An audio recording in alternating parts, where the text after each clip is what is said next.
Well, hello there, my friends. Welcome to the stream. And it's Skulls for the Skull Throne once again. We've been here before. We've seen it in 2017, 2018, 2019, now 2020.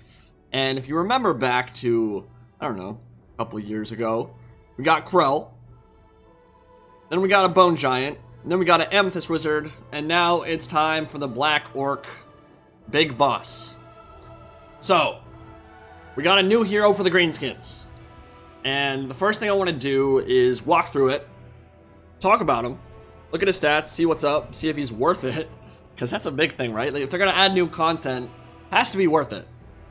And once we figure that out, we'll do some battles. I think we'll do some free-for-all. We might do some campaign today. I'm going to start out with free-for-all, maybe some Trials of Tzeentch. Let a lot of you guys who are watching come in, join the fun. We'll have some fun multiplayer action going. And then we'll figure it out from there.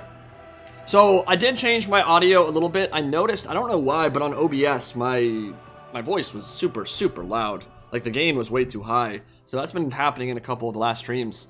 I've turned myself down a little bit, so hopefully background noise and my nasal congestion should be less of an issue.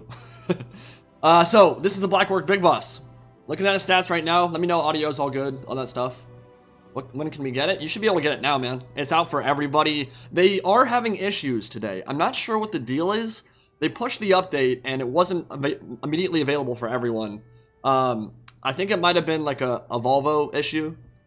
Like, Lord Gaben just said, you know what, we don't want you guys to have the Big Boss yet. But CA was working with them behind the scenes, trying to figure it out. I'm not sure it's in for everybody yet.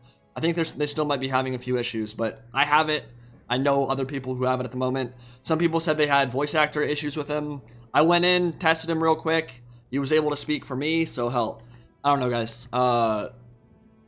Hopefully, it should be made available for everyone today. But I don't really know what the deal is. So, this is a Black Orc Big Boss, a melee specialist for the Greenskins. Pretty badass model, I'm not gonna lie. 110 armor, 72 leadership is solid for a hero. Not amazing, not great, but not horrible. He has immune to psych, 62 speed when he's on a boar. Let me actually look at his base stats real quick first. Probably more important. So yeah, 33 speed on foot, 55 melee attack, 55 melee defense, 390 weapon strength with about a 2/3 AP split. So if we take a look, it's base weapon damage, 220, and then actually a little bit more than 2/3, and then AP 170. So that's a little bit more than your typical big boss. Not a whole lot more. I think it's about 50 more AP or so. And then charge bonus of 45. But he can ride a boar. And that's where things start getting a little bit better for the Black Orc Big Boss. 440 weapon strength there. I think a better AP split there too. A little bit, yeah. 65 charge is no joke. That's pretty scary. And he's got some pretty cool items too. So, heroic killing blow. If you want more armor piercing damage, that is not too bad. 50-50 for 25 seconds. He has Get Back here, which is huge. This is actually a pretty big deal. This is the second leadership bastion for the Greenskins. Obviously, one of the big issues they have, they can get terror routed. They can get their leadership dumpstered by Doom and Darkness, and then a big monster comes in and just terrifies their army. Another bastion to kind of alternate. If you're fighting in a big Black Orc, well, Black Orcs don't care too much because they have immune to psych, but pretty much anything else on the Greenskin roster, having that plus 16 leadership is a big deal. And then there is Rabble Rouse, which grants immune to psych in an AoE. That's huge too. So he is very much a leadership bastion for the Greenskins. Not a horrible duelist, not amazing, but I mean, when he's fully kitted out, he's pretty expensive. 1800 is no joke. Yeah, I'd say there's no way you're going to be seeing him roll around with a full kit. Let's take a look at these items. So it's the Brass Cleaver, plus 9 melee attack in an AoE. Affects allies and himself. So the 55 melee attack is not actually what he's going to be rolling. He'll be rolling with 64. And then he has Dragon Slayer's Fang, which when he drops below 50% HP, he gets plus 23 armor and plus 9 melee defense. So his stats actually get pretty bananas. He gets up to 133 armor when he gets to about 1800 HP or so. That's hard. That's a tough nut to crack. Doesn't have a massive amount of HP. 3500 is fairly standard for a hero unit. But damn, I mean the stats are pretty scary. Like, the issue right now is cost. So I would say if you're going to roll with him, Dude, 1800 for heroes is pretty crazy. I think you would need to roll him with a caster lord first and foremost. And then you could maybe get away with rolling like 2 big bosses on the side. The issue though is that, and I mean, I've showed it off before. Look what you get for 479. Let's see. We strip the slippery. We strip just slippery. On a wolf,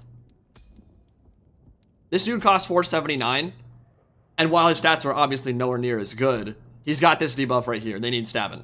Minus 30 armor, minus 24 melee defense. You roll with 2 of them, you're getting a lot more bang for your buck. A lot more. Now, obviously, they don't have the same utility. They don't have the AoE immune to psych. They don't have the leadership bastion. So that's something to consider. But looking at what the big boss is bringing, I mean, this will be great for campaign. Like rolling that with Grimgore, not just for thematics, but like just to grant your orc boys immune to psych. That's really damn good. In multiplayer, I'm not sure he's going to be able to replace like double big boss. I think being able to alternate this they need stabbing debuff on an enemy lord is just too strong to pass up. I mean, yeah, he's 1800 fully kitted out. Why is Warzag more expensive than Azag? Because he's better. Juan Orozu, thanks for all the great content. I've been loving the battle replays. $50. Thanks so much, man. Much appreciated. It's awesome. Great way to kick off the stream. Thank you so much. Fortune favors the infamous. Yeah, I feel like, yeah, so Warzag's just a better lord, honestly, than Azag. Azag's not bad at all. Skullmunch is a great mount. He's a great caster, but, I mean, this is kind of like the whole, this is what makes Warzag so amazing. Right here. Effigy of the Get, the net, is really hard to pass up, but the synergy with Bonewood Staff is really what kind of sends Warzag into the stratosphere and probably makes him the best Greenskins Lord in general. Even with Grom the Punch and all the other content, like that synergizes so damn well with Wa. Anytime you cast a spell, map wide, charge bonus, and melee attack, those are the 2 things Greenskins want to break an enemy quick with their infantry. Every single unit on the map gets that anytime he casts a spell. That's why he's more expensive, that's why he's the best. Okay, so what I want to do, I think, real quick, is just show what the dude looks like, right? Like, you guys want to see what the model looks like, and I must say, he looks really cool. Really cool. Yeah, dude, I feel like that is kind of an issue with CA's updates, and not that they've done a great job with them. They're doing such a great job in terms of updating old races and stuff. But pretty much every time over the last 3 Lord packs, one side has gotten the short end of the stick. Not that I feel like High Elves have been, like, remotely abandoned. And I would say for this one, much less so than looking back on Prophet and the Warlock with Ikit Claw and Sahanoin. Like, the difference between those 2 campaigns is ridiculous. Like, Ikit Claw obviously got way more lovin'. Skaven got way more lovin' than Lizardman in that DLC, for example. I think that's much less of an issue with this one, but I would say overall the Greenskins got more lovin'. But it also makes sense because the High Elves came in Warhammer 2 and they started out in a much better place than Greenskins did in Warhammer 1. So I wouldn't say that's too big a deal. Alright, so that's... Dude, look at that model. Oh my god, that is sexy. Yeah, I'm gonna be rocking that in campaigns for sure. Rolling that alongside Grimgore. That is gonna be fun. And I think that boar mount is a little bit different. I don't remember those horns, those little spikes on the tusks or the face mask. That looks new. That's sick. Yeah, if the update's not coming through for you guys, just restart Steam and then search for the update and see if it updates for you. Well, I do know some people got that update and then like they still didn't get the actual character. Wow. So yeah, if we start battle, immediately jumps up to 64 melee attack, 80 leadership.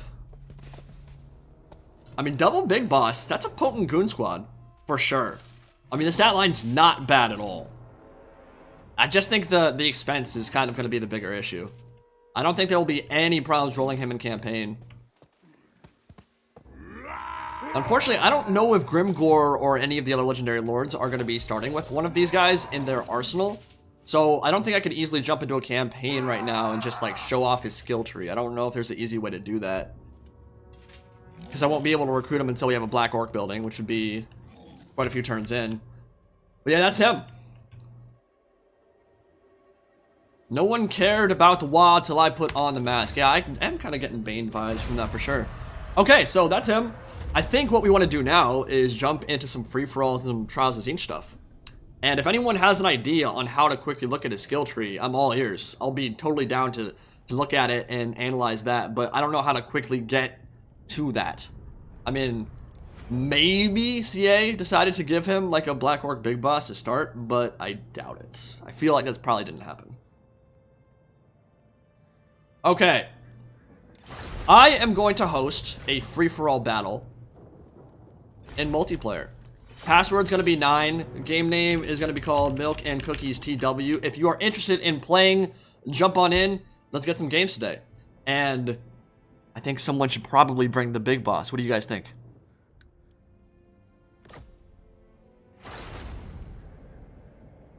He has no voice. What actions does he do in the campaign? I don't know. I've not played with him. I just got it same time as you guys. I honestly have no idea. I would imagine he has a skill tree that synergizes with the rest of his immune to psych, his AoE leadership buff, and making Black Orcs and that kind of stuff better. That would be my inclination at the start. Alright, so we got Red Legion from XMT already popping in. What's going on, dude? Icket Claw. Rolling with the Skaven. And I'll be playing on stream as well today too. And if you guys want to see some Trials of Tzeentch, let me know. I think I want to do some today. I've not done a video for it in a while. If you're new to the Trials of Tzeentch, maybe we'll explain it when we get there. But it's basically auto-gen armies. Been doing it for a while, but I haven't created content on that front for quite a little bit. So I think it'd be fun if we did some of that on stream today.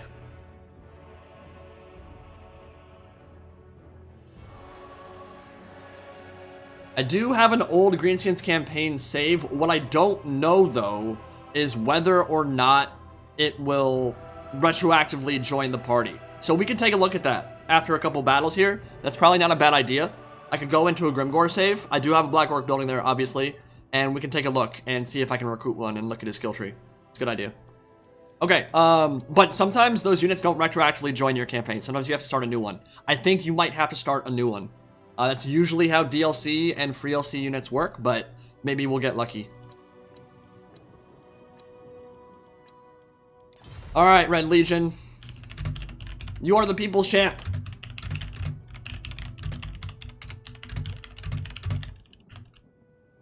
Oh, I wouldn't mind if you rolled a full one. Full stack of them bad boys.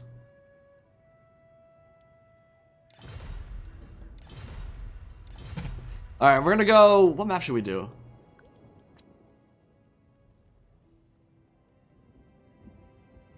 Let's get some Noosphere popping in the background. That was fun.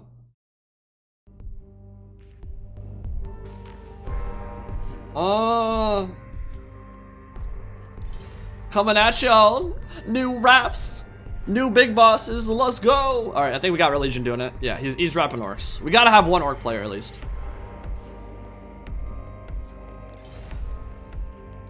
We'll do Lost Temple. Great map. Oh, we will for sure be doing a free-for-all Trials of Tzeentch, my friend. For sure. No Black Orcs with shields. Does not seem to be a thing they wanted to do this update. I'm not sure why. Seems like relatively low-hanging fruit, but what can you do? Some more staying power on that front line would have been real nice. Yeah. So, by the way, if the lobbies aren't showing up for you, it's a very simple fix. Let me turn the music down a little bit.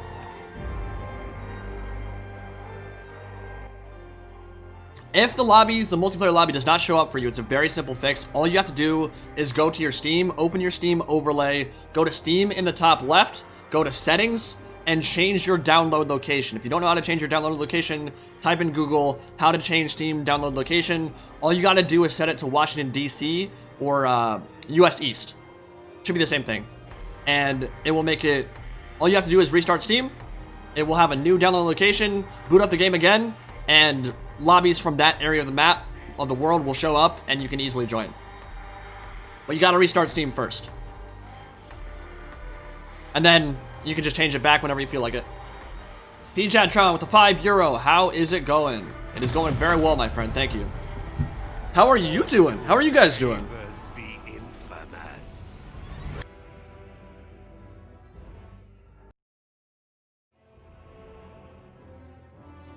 There is a Black Orc Big Boss, and we're about to show it off, my friend.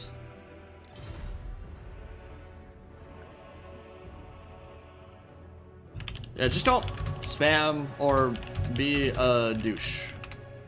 Easy.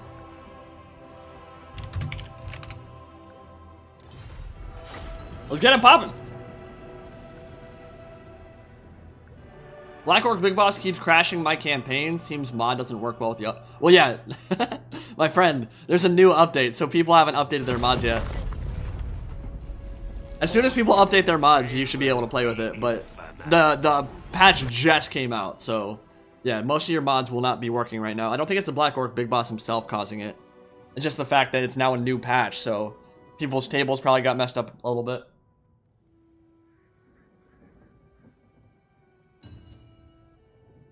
One second here.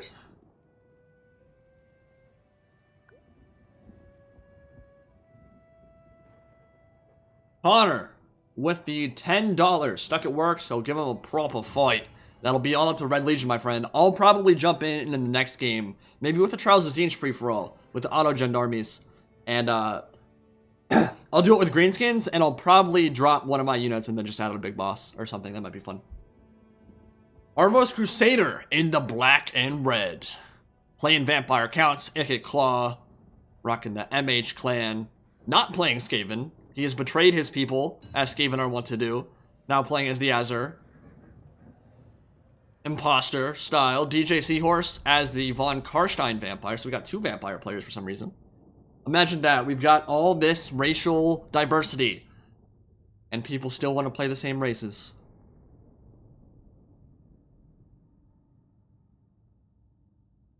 Thank you for the $10, my friend. Much appreciated. Yeah, dude, I don't know what happened. They're apparently, like, the update has had some issues today. It's not like it's the first time that's happened. Not uncommon at all. Favorite Chaos God, Indie Pride. Okay, so there are multiple facets to that. Aesthetically, I'm probably on the Cornate train. There's something about the... Is it Scarum?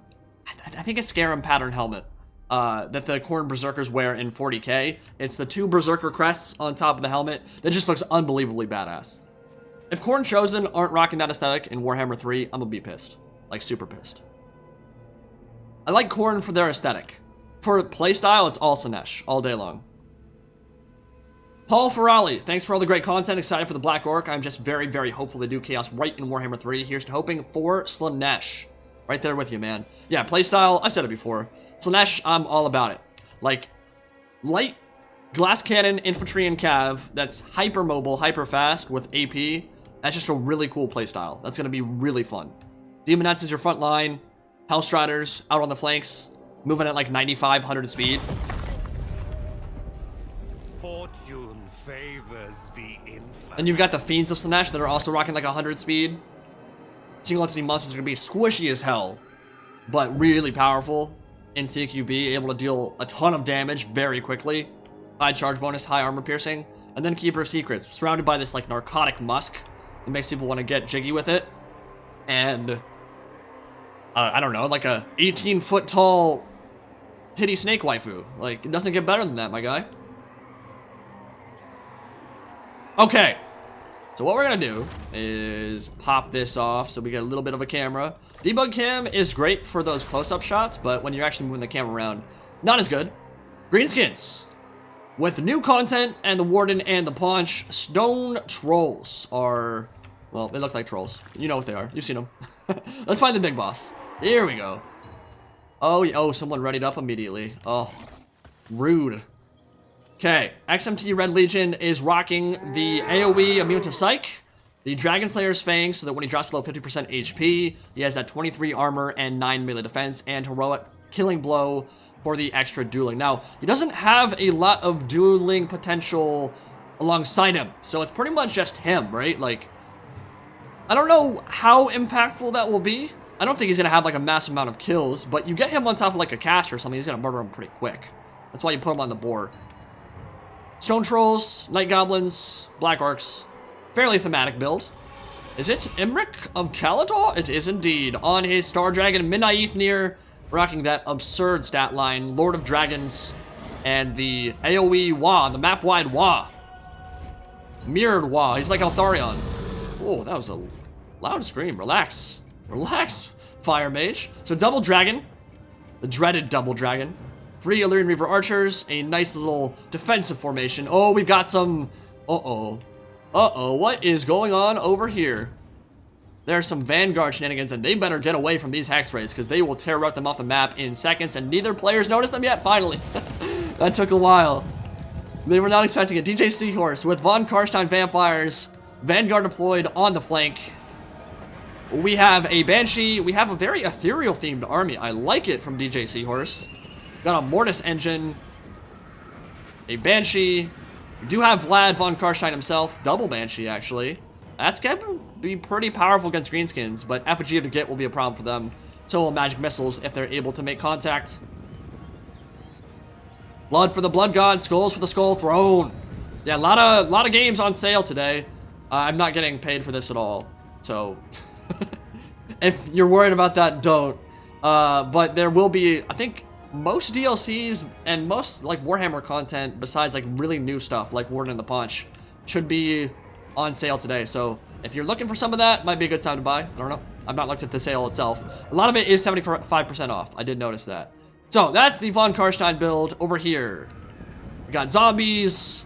We got a Necromancer on a Corpse Cart. Another Claw of Nagash Mortis Engine. Terrorgeist and a Blood Dragon Vampire Lord on Overwatch. And 2 Blood Knights. So it's interesting. Von Karstein is going for a ethereal themed build. And it looks like the regular Arvos Crusader Vampire counts are going for a Blood Knight theme. Which is pretty nice. I love this Cav. Probably the best overall Cav unit in Mortal Empires, barring the Companions of Kunel. But then again, these guys can get Invocation of the Hecht and bring back models, so it's a pretty big deal. It kind of makes them scary. And their stats are already pretty ridiculous anyway. So I would say this is actually a bad place for the Greenskins to engage, but it might be a great place to show off the Big Boss and their AoE immune to Psych. So normally Greenskins can terror route relatively simply against the Vampire counts. They'll come back, not necessarily like a auto loss or anything, but this close to the white line is very scary for them because they could just leave the map immediately and then it's over. But we've got that AoE immune to Psych in a 40-meter radius, and the Big Boss is close to the front line, so that could be pretty solid. Stone Trolls coming up the center. They're going to run over some Zombos, and it's going to be Red Mist in seconds here. Brutal. But in this kind of choke point, this is where a Mortis Engine could be very good, and there's not a lot of Overwatch fire or range firepower for the Greenskins. So taking down that Mortis Engine could be pretty problematic. Might be down to Wurzag and the Big Boss. That might be a win to death. Yes, indeed. Nicely dodged. Did some damage to the 8-peak loonies, but otherwise pretty well played from the Greenskins to get out of the way there. How many kills did that get for Vlad? About 35, 40 or so. Yeah, 40 or so. And a Brain Burst following it up. It doesn't look like there's been much of an engagement over on the other side yet. Yeah, Big Boss is a hero, if you were wondering. IO seem content to sit back, and Vampire counts are about to bet. This is so Manny fresh, honestly. Like, I'm surprised Manfred von Karstein isn't the Lord here. Either he's coming to his Vampire counts aid, or he's just trying to get points. And I bet you he's just trying to get points. There was a Burning Head from the Fire Mage, and that's going to jump Ikit up to 646 points. Got himself 126 kills, but pretty much only on zombies, so not the biggest deal in the world. Wah has popped. And I'm going to be interested to see if AoE Go and Fists of Gork in particular for that magic attack, that might really wreck this Vampire count's front line. Alright, so the Vampires are into the Greenskins back line here, running over Red Legion. Another Brain Burster. No, that's a foot of Gork. Didn't do very much, actually. Over the left side, Stone Trolls are holding out. Dude, the immune to Psych with them is actually... This might be a viable way to make Stone Trolls and other Trolls actually worth it. Giving them immune to Psych is it's huge. It's their biggest issue by far. They terror route all the time. Nice streak from the Terrorgeist up top. Getting that Big Boss fighting alongside, making sure they can't terror route. That's huge. I like that. That's a really smart play. Oh, these poor Karen Race getting run over by a Mortis Engine. And remember, that's going to just straight up... ignore all the physical resist, because it drains the HP away. Karen Race don't really have enough HP to allow themselves to get drained like that, so they will not be long for this world. Look at that HP bar just plummet. In about 2 seconds, it's down 200 HP. Yeah, it's brutal. So DJ Seahorse taking a commanding lead so far, but Red Legion's, I guess, not too far behind. Uh-oh, Wurzag's in trouble, though. Dude, the vampire counts are just gooning up on him hard. Hex Race with the rear charge. Ooh. Nice effigy of the get from Wurzag and Red Legion. Very well played. Stone Trolls need to get around, and then if he gets a There We Go and Fists of Gork on top of him, those Hex Race will melt. Would not be a bad idea there. Zombie Dragon messing stuff up. Stone Trolls having a fun time. 77 kills, and the Banshee's gonna route to the Crimson Killers, or the Black Orcs, rather. High Elves are just hanging back. They are not interested in engaging yet. The Dragons are coming, and this could be good. I mean, if you get some good breath attacks to these blobs that are forming, snipes out the Claw and Gash or the Mortis Engines, great way to generate some value there. Ooh, big breath attack coming in. Blood Dragon Lord up to 30 kills. Yeah, that was a great effigy to get for sure. And he keeps casting these breath spells into the flank of the Skeleton Spearmen. Uh-oh, Wurzag. Wurzag, you are in the worst spot ever, my guy. It is just a monster mash, and poor dude's only on a boar. What can he do against such reckless hate? He's not going to survive this. I don't think. Yeah, Blood Dragons are going to get a full surround off, and it's going to be game blouses. Breath attack coming in from Emmerich. Boom, boom, boom, boom, boom, boom, boom. Oh yeah, goon out that Club Nagash. That's a great way to get some points. High Elves might be able to get into this quick, but the Terrorgeist and the Zombie Dragon won't make this an easy fight. And all those Blood Knights, ooh, this is a bad place for the High Elf to be. With all these Blood Knights nearby, this could get ugly real fast for the High Elves. Yeah, Emmerich's having to fight these solo. Fire Mage can't take on a Terrorgeist or a Blood Dragon Vampire Lord by herself. Yeah, that's gonna be bad news bears for the Fire Mage for sure. Already down to half. Yeah, oh. She just doesn't have the stats to handle it. Yeah, shouldn't have gone in there, I don't think. She's gonna die for sure. Or at least round off the map.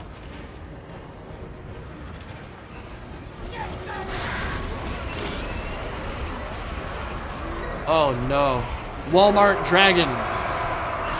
It will be an ignoble end for a beautiful lady. And the waifu shall fall with 1 HP. Oh, she's dead. Alright, she's out of the picture. No more casting. That's a problem. If you're the High Elves, you want those vortexes, you want those burning heads when people aren't paying attention. It's a big loss for sure. High Elves are still sitting back there.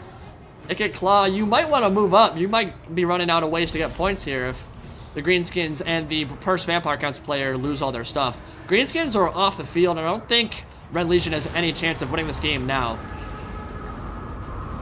Black Orc Big Boss, to be honest, I think he died in the duel. He died in the forest. Greenskins kind of got run over there because pretty much this goon squad right here flew in over the top and just out-dueled them all. Like, just murdered everything in the back line. So, we could see that AoE immune to Psych made a huge impact. It made the Stone Trolls fight a lot longer than they would have about right in this area. The issue is that he got double teamed essentially by the Vampire Counts players. So there's no way to really avoid that. Only way to avoid that is if the High Elves push up and then like come in from behind and then goon up on these dragons as they land. But he took a little bit of a zealous engagement, perhaps overzealous, and it meant his Fire Mage was destroyed pretty quick. Now this Mortis Engine is going to die relatively soon. Breath attack coming in. Gonna get some value. I would say it's probably better to wait until the blobs form or get a full-on cast from above on a Mortis Engine. Could really destroy them quick. Blood Knights are going to take a lot of AP damage here, but they have support from these two that can kind of come in from behind. And I don't think these Hex Race will survive for too long, especially not with a big breath attack coming in, which dealt a lot more damage to the Blood Knights than it did the Hex Race. Oh, that was unlucky. Oh my god. Like, he just eviscerated his own Blood Knight unit. Invocation of the Heck might be able to keep them in the fight. Vlad's coming in, though. He's up to 88 kills. Got some good kills with those vampire counts. Winds of Deaths. And the Emmerich of Calidor Goon Squad, which now only exists of Emmerich himself, retreating to the safety of his own battle line. Heart-piercing, sort of anti-heroes, stats going off like crazy. 861 weapon strength on the zombie dragon now. Another Wind of Death. Ooh, ooh, ooh, ooh. I think that was from Vlad. Where's he at? Where is Vlad? I just saw him. Is he hiding? There he is. No, that's Banshee. There he is. Excuse me. So he's at the healing cap, 160 kills. He's got some great value. Hex rate's just completely crumbled out. Yeah, they don't want to be fighting Blood Knights and Terrorgeist. See, it's not a bad idea, but he caught it while it was moving and it just didn't deal any damage. If you can catch it standing still, maybe net it in place, then breath attack from right above, it'll deal about 3,000, 4,000 damage sometimes, which is super worth it. Emmerich is an amazing lord, but there's no way he can win this fight. He just needs to get the hell out of there. Bolt thrower's firing in. Well, you know what? If Ikiclaw is the last man standing in this game, he has a chance to win it. I'd say he might have joined this fight a little bit too late, but he has a chance. Yeah, Vlad's right there. He's at the healing cap because of Blood Drinker and the Von Karstein ring. I don't know if he brought the ring. Yeah, he did.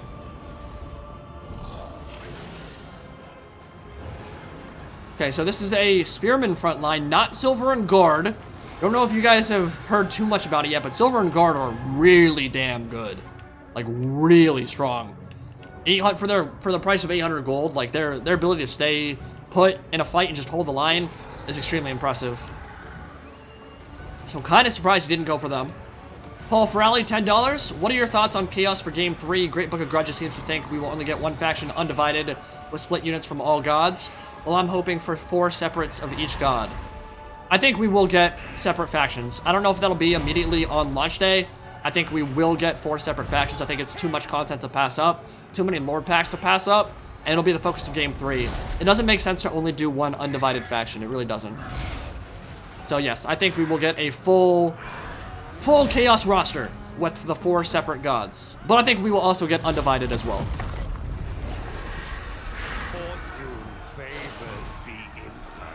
Emmerich is coming in from behind on the Terrorgeist. Remember, he has flaming attacks. And so it's kind of a shame he lost the Fire Mage because the extra Kindle Flame and Flaming Sword of Ruin would murderize his Terrorgeist. But he's still able to do it. Look at it. Look at the HP just drop after the charge. 1,000 HP already down. Nice zombie summon from the Blood Dragon Vampire Lord. This is where things get so bad for Emmerich, though. Blood Knights are able to pin him, and then taking off gets really hard. Then he just comes in and rear charges. And he's going to get poisoned. He won't be able to escape from this fight very easily if the Terrorgeist is able to land an attack. Mortis Engine coming in as well. Oh, yeah. Even if Emmerich survives, like, it's still going to hurt way too much. And he has no healing for him.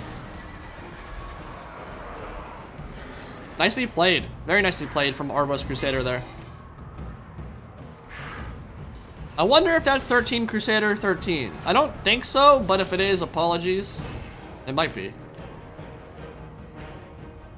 Emmerich just routed. He's in dire straits, but Ikiclaw just jumped out ahead of Red Legion, actually. Yeah, taking that engagement so close to the white line did end up being a problem, even with the AoE immune to Psych and leadership buffs. When you get double teamed, there's not a whole lot you can do. When Wurzag dies, his whole army just went, boop, I'm gone, I'm donezo, I don't want to be here anymore.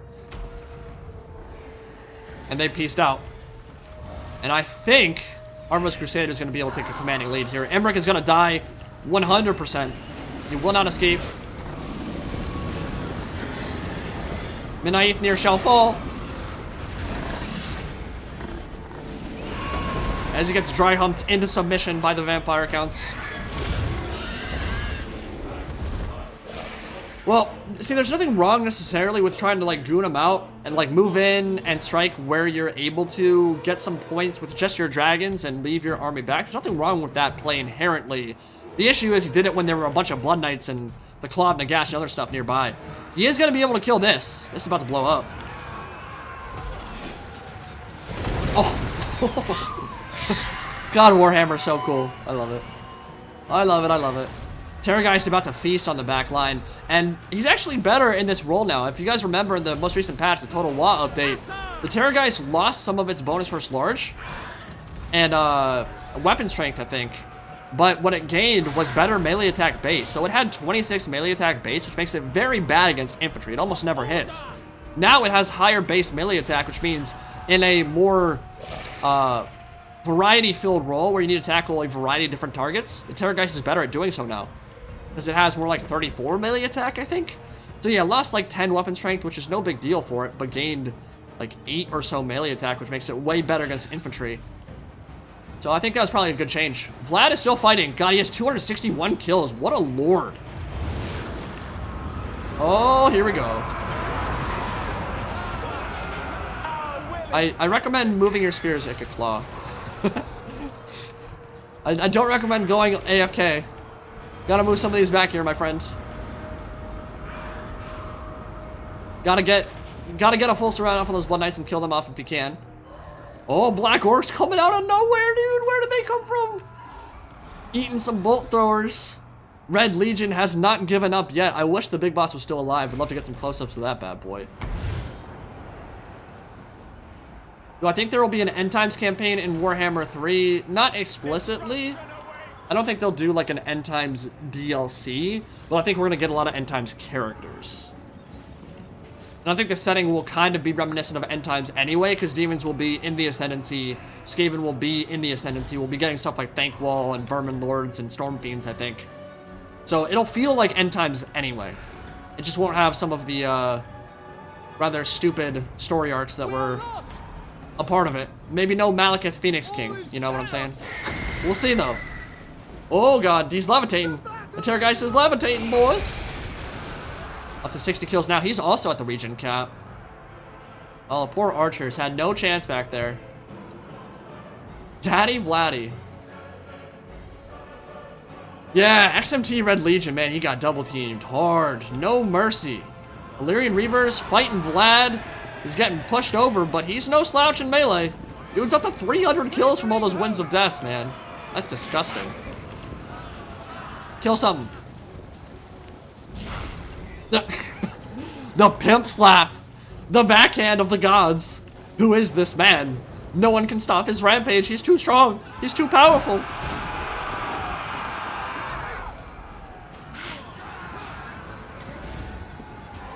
Oh, it was exquisite work from Vlad von Karstein.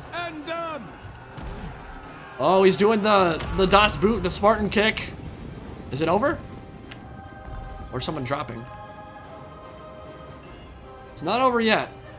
But Armor's Crusader definitely has this in the bag. And now we've got Helman Ghost, the Necromancer, duking it out in melee. On top of the corpse of a Mortis engine. Dude, I'm very impressed with Vlad so far. He's been kicking ass. He might beat those Illyrian Reavers, honestly. Doesn't even have any more regen, but they can't really hit him. Actually they are. They're hitting him a lot. I guess they have the full surround off, that's why. They're gonna rout him. Oh my god, Vlad, you beast. I love you so much. Kinda Jewish. CA, Canadian 2. Vlad keeping his backhand strong for sure, dude. That was hella impressive. And we'll check the donation history after this game. Thank you all so much. Zombie summons coming in. Necromancer still... Dude, he's just like dry humping. He's just like T-posing to assert dominance. Azure Spears cannot destroy me. Don't you know who I am? I am Helman Ghost. You know why I'm calling him Helman Ghost? Because he's the same goddamn thing as a regular Necromancer. Yeah, we'll call him Herman Ghost. Oh, big charge in the zombies. Dude, I need to give a huge shout out and thanks to Creative Assembly for adding free-for-all to this game. Like, this is the best game mode. I've gotten some serious mileage with content out of this thing. It is so much fun. Like, you don't have to be a huge free-for-all fan to enjoy this. This is just like Warhammer distilled into its most, like, glorious form. It's just a bunch of armies murderizing each other with monsters and mortal men. It does not get better than this, my friends. Larvos, up by 6,000. over DJ Seahorse, and the vampires are ascendant, the undead are ascendant, but Vlad is literally going to kill off 3 units of Illyrian Reaver archers himself, now up to 330 kills. Blood Knights, still not at the regen cap, but that doesn't matter. They can't get any more healing. I doubt this guy has any more runs of magic left, especially after a Wind of Death. But yeah, the Blood Dragon Vampire Lord and Terrorgeist will be able to goon him out, but honestly, Vlad is stronger. Now, this reminds me of the Battle of Heffingen in the end times. Wallach Harkin, leader of the Blood Dragons, tries to duel Vlad. He actually almost kills Deathclaw and Karl Franz, send them spiraling to the ground below. And then Wallach Harkin comes and duels Vlad, and Vlad just says, you know what? Come at me, bro. He takes control of the zombie dragon and makes it rip Wallach Harkin, who's the Grand Master of the Order of Bloodkeep, makes it rip him in half in one fell swoop. It's like, yeah, you might be a better duelist than me, but guess what? I've got magic on my side. The zombie dragon just eats him, kills Wallach Harkin right then and there, and the Blood Knights get beaten up. Oh god. Oh! Vlad just got sync killed, dude! Vlad just got murdered. What just happened? Oh, I'm saving this replay just for that. I've never seen that happen to Vlad before. He just got completely toasterized, dumpstered, demolished, devastated, destroyed. A Russian name. How dare you insult Hellman Gorst, best meme since Warhammer 2. Gorst for AOS. Dude, Vlad. Can we get F's in the chat for Vlad von Karstein? He put up an amazing fight that game. He was my MVP for sure. F's for Vlad. We will miss him for like 35 seconds, and then he'll be reincarnated by his Karstein ring.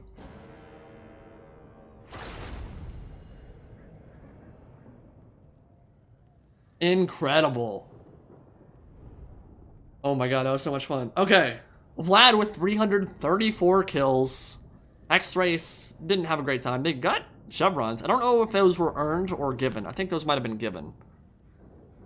But not 100% positive about that one.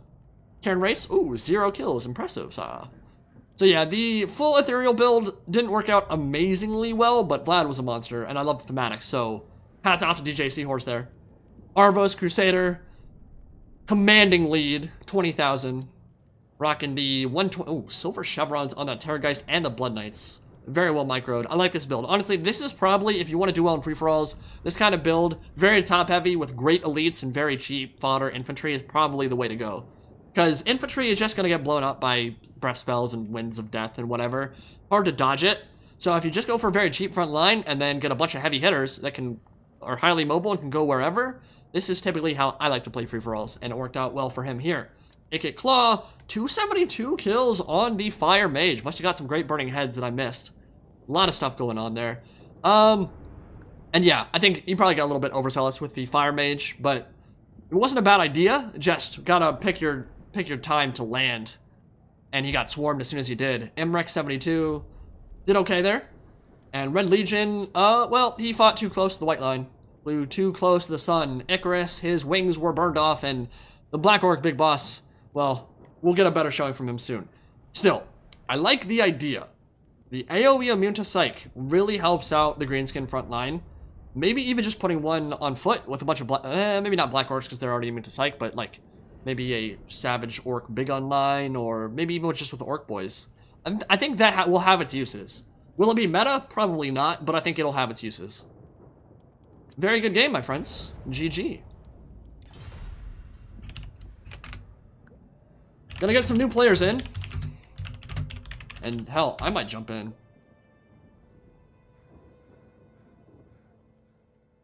There is a new Greenskins Hero. Yes, yes, yes. Alright, that's a great way to get the stream kicked off.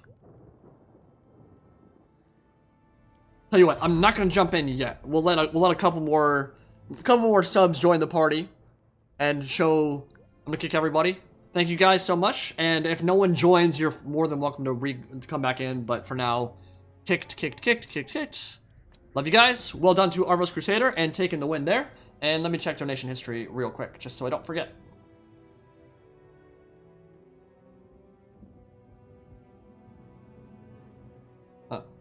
Alright, we're good.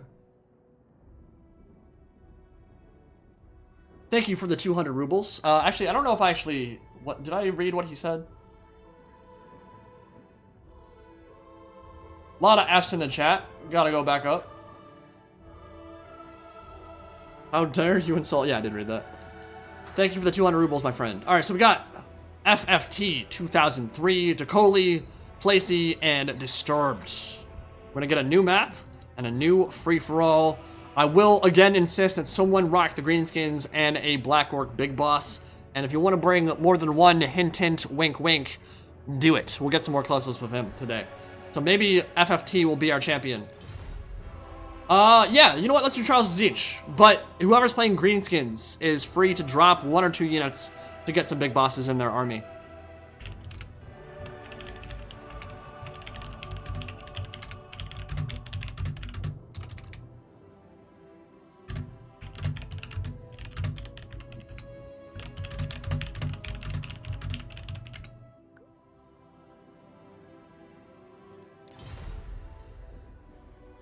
Yeah, I think Trials of Tzeentch will be fun. So if you've never seen Trials of Tzeentch before, it is truly a glorious phenomenon.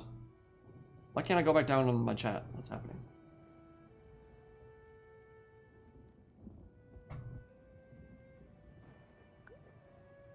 You heading out? Peace out, my guy. Thanks for joining the stream. Much appreciated. Have a wonderful day. Yeah, let's do Trials of Tzeentch. So, if you've never seen Trials of Tzeentch before, it's auto-gen armies. So whatever Tzeentch sees fit to give you. Essentially, Tzeentch is very much about change, about infusing randomness into your life. So called it Trials of Tzeentch. I think the first time I did it was, man, like 3 years ago. It's been a long time. But you hit auto-gen army and you get a completely random build. And whatever you get, you're stuck with it. You gotta rock it and make do. And it makes for some hilarious battles and some hilarious army compositions.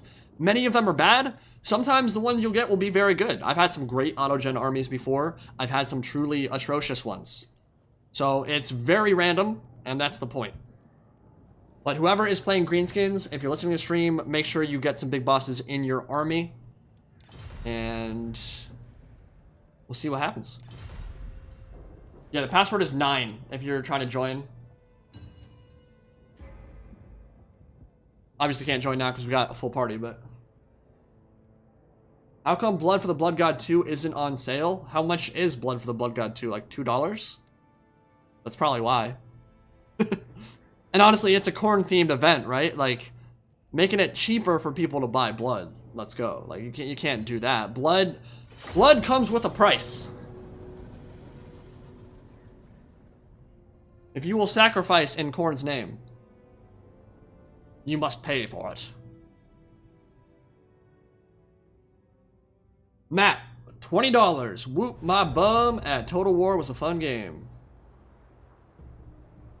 Whoop my burn? What does that mean? Thank you for the $20, my friend. Much appreciated. Fortune favors the infamous. Oh, you were in last game. I got you. Okay. Were you Ikiclaw? Or XMT Red Legion? I liked the dragon build, my guy. I liked it. I think it needed to be a little bit more chill with the dragons, not land it in the middle of a horde of enemies. This checked BOB skills. He doesn't have anything unique except one skill, which is improved. Get over here. Basically 24 melee attack in addition to the plus 16 leadership. Okay. Well, that saves us some time then. Appreciate it. So apparently he's like a pretty generic skill tree, which, I mean... kind of makes sense. 1 second. I think I'm getting a smoke alarm going on. No, it's not going off, but I think the battery's dying in it. 1 sec. Don't happen again, please.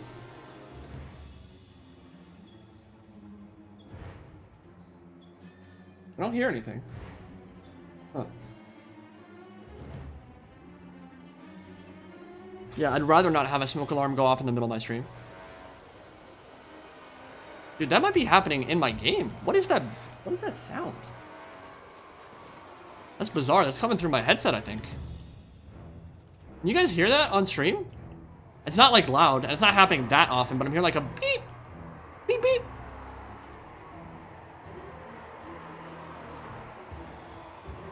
Anyway, I'm not too worried about it. Okay, so we got greenskins. We do have a Black Orc Big Boss. Hell yeah. FFT 2003. Dude, I love that model.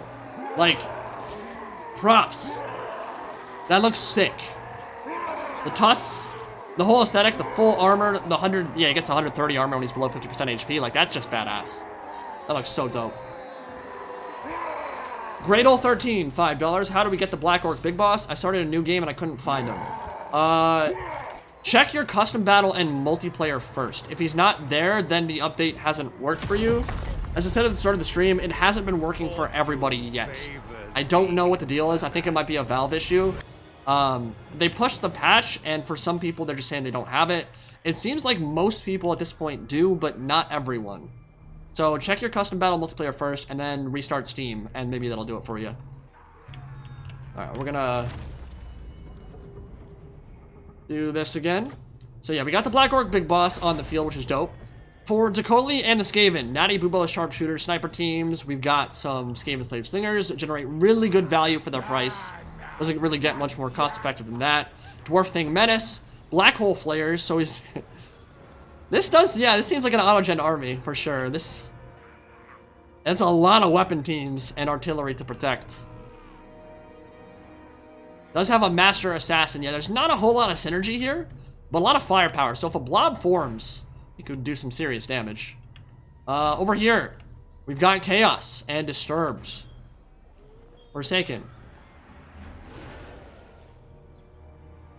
Yeah, Black Orc Big Boss looks so sick. Weird Spawn, Forsaken, Chosen, the Soul of Damnation, Chosen Halberds, Chaos Feral Manticore. Now, the easiest way to know if someone cheated on Trials of Tzeentch is if they have specific spells and not the whole kit. You can never have any items in Trials of Tzeentch. The game just won't give them to you. So if you have items equipped, or if you have less than your full kit of spells, you cheated. So thankfully, we've not seen that yet. Chaos Sorcerer here for the Lord. Yeah, that looks right. Gyrocopters, Dwarf Warriors. This might be a little bit laggy. I hope not. Hammer. Oh yeah, I'm definitely feeling some lag here. So that is one thing I will ask. If you have a potato computer or bad internet, I love you. I want you to watch. I want you to hang out. But if it slows down the entire game, we just can't have it because we're on stream. Like, we got to make sure that everything we do is relatively smooth. So last game was great. No lag issues whatsoever. But if it's super laggy, I will have to bounce and get new players. Hopefully that will not be a problem. So you guys can ready up whenever you feel like it. And we'll get this baby underway, shall we? And I will keep a close eye on this Boar Boy Big Boss. I guess he's not a Boar Boy this time. Just on foot. He is leading the army, and this time he has the same kit, actually. Yeah. No, this time he went for Brass Cleaver and not for the armor and melee defense buff when he's below 50% HP. So, Rabble Rouse, immune to Psych, Get Back Here, and Heroic Killing Blow. Black Orcs, Savage Orcs, Night Goblins, fairly standard fare. And some Orc Board... Ooh, now that is a bold strategy, but it's Trials of Tzeentch, so kind of makes sense. You can't pick your army. And yeah, the Orc Board Chariot is probably the worst chariot in the game. Not great. Iron Breakers. Ooh, God, they're such a cool looking unit.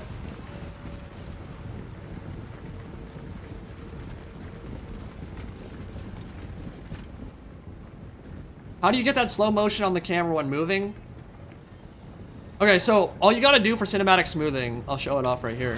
So if you take a look, this is great for anyone who's trying to do machinimas or any kind of content with a camera. If you go to controls, cinematic smoothing, if you move it all the way here, this is off. You see that plus goes gray. This is off. This is fully on, and this is when it gets like a little bit too crazy. Like, I'll let go. I let go like 5 seconds ago, and it's still kind of smoothing to an end. It keeps your camera from jerking, essentially. You don't want your camera to jerk. I mean, that's just inappropriate, right? So this gives you a much smoother ending, but too far to the left is a little bit too much, I think.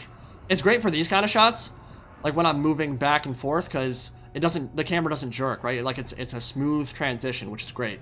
But what I do is I usually put it about like right here. That way I get the benefit, but it doesn't take like forever once I let go to stop. So I like it about that 75% to the left is generally the way to do it. That's how you turn it on. It's that simple.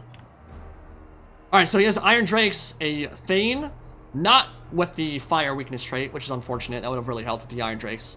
Burning people to ash with napalm is always fun. Gyros are getting aggressive with the brimstone guns.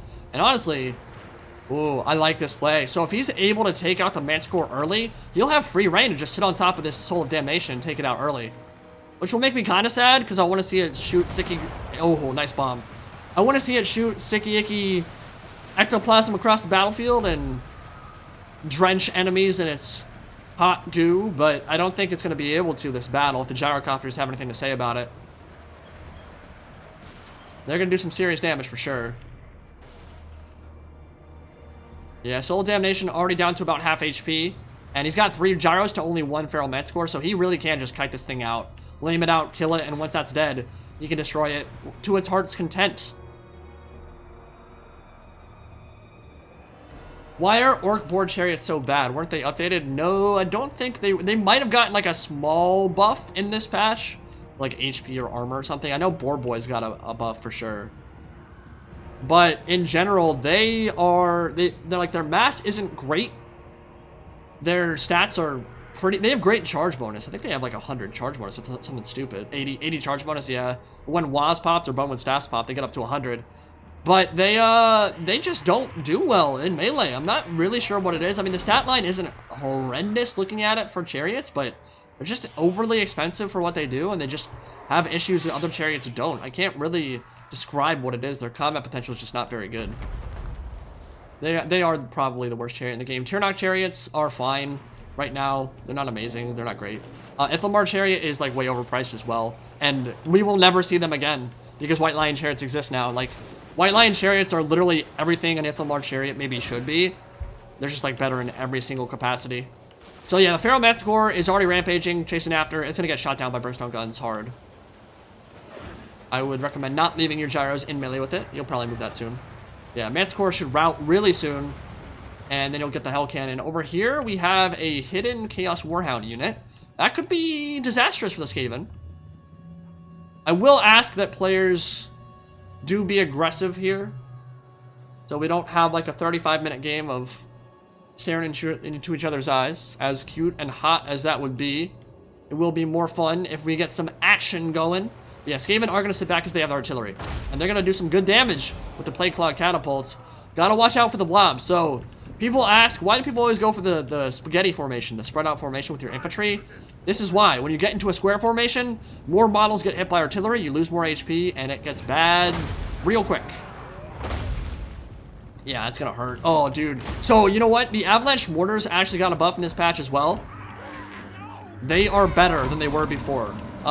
They started out like stupid OP in early access. They got nerfed into oblivion, became useless, and now they're pretty godlike again. They're not as good as they were pre-patch or pre-DLC, but like they are mean. They're gonna wreck these Forsaken on the way in, and this might be a tough fight for Chaos. Already up to 30 kills, done way more HP damage too. Purple Rain. Chaos is going insane. Purple Rain is murdering them. Yeah, he's realizing the Forsaken are probably a little bit too far forward, and now, oh, the Black Hole Flayers and the Dwarf Thing Menace are coming.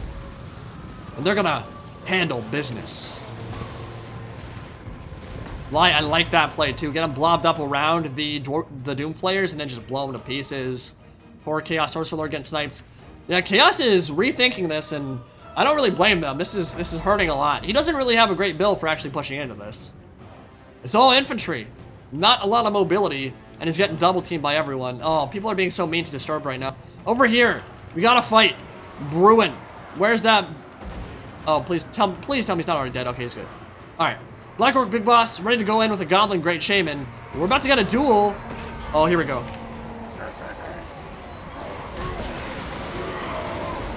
Iron Drake's doing some... Oh. Look at dude. It looks like he's got a lot of AoE on his attacks. Now he's fighting a Thane. Oh, this is really cool. It looks like some new animations for him, too. Yeah, there's no Black Orcs with shields in this game, so this is a new animation set. Honestly, I'm so surprised they didn't do Black Orc shields. Like, if they're already doing the animation set for this, it's like, you could just keep the same ones for Black Orcs.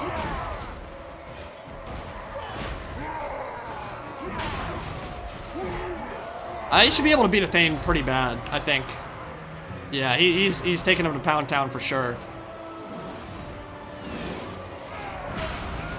Thanes are just not very good, unfortunately. They've been power creeped a bit. I mean, his stat line's not horrible, but it's a lot worse than Sneaky Stab and Wah. 112 melee attack, yeah, that's a problem for a Thane. He's getting taken to Pound Town. Keep an eye and maybe see if we can get a killing blow struck. So Plessy and the dwarfs are winning by a lot, though. By a lot. He's gonna be able to escape, but I don't know if he's gonna come back.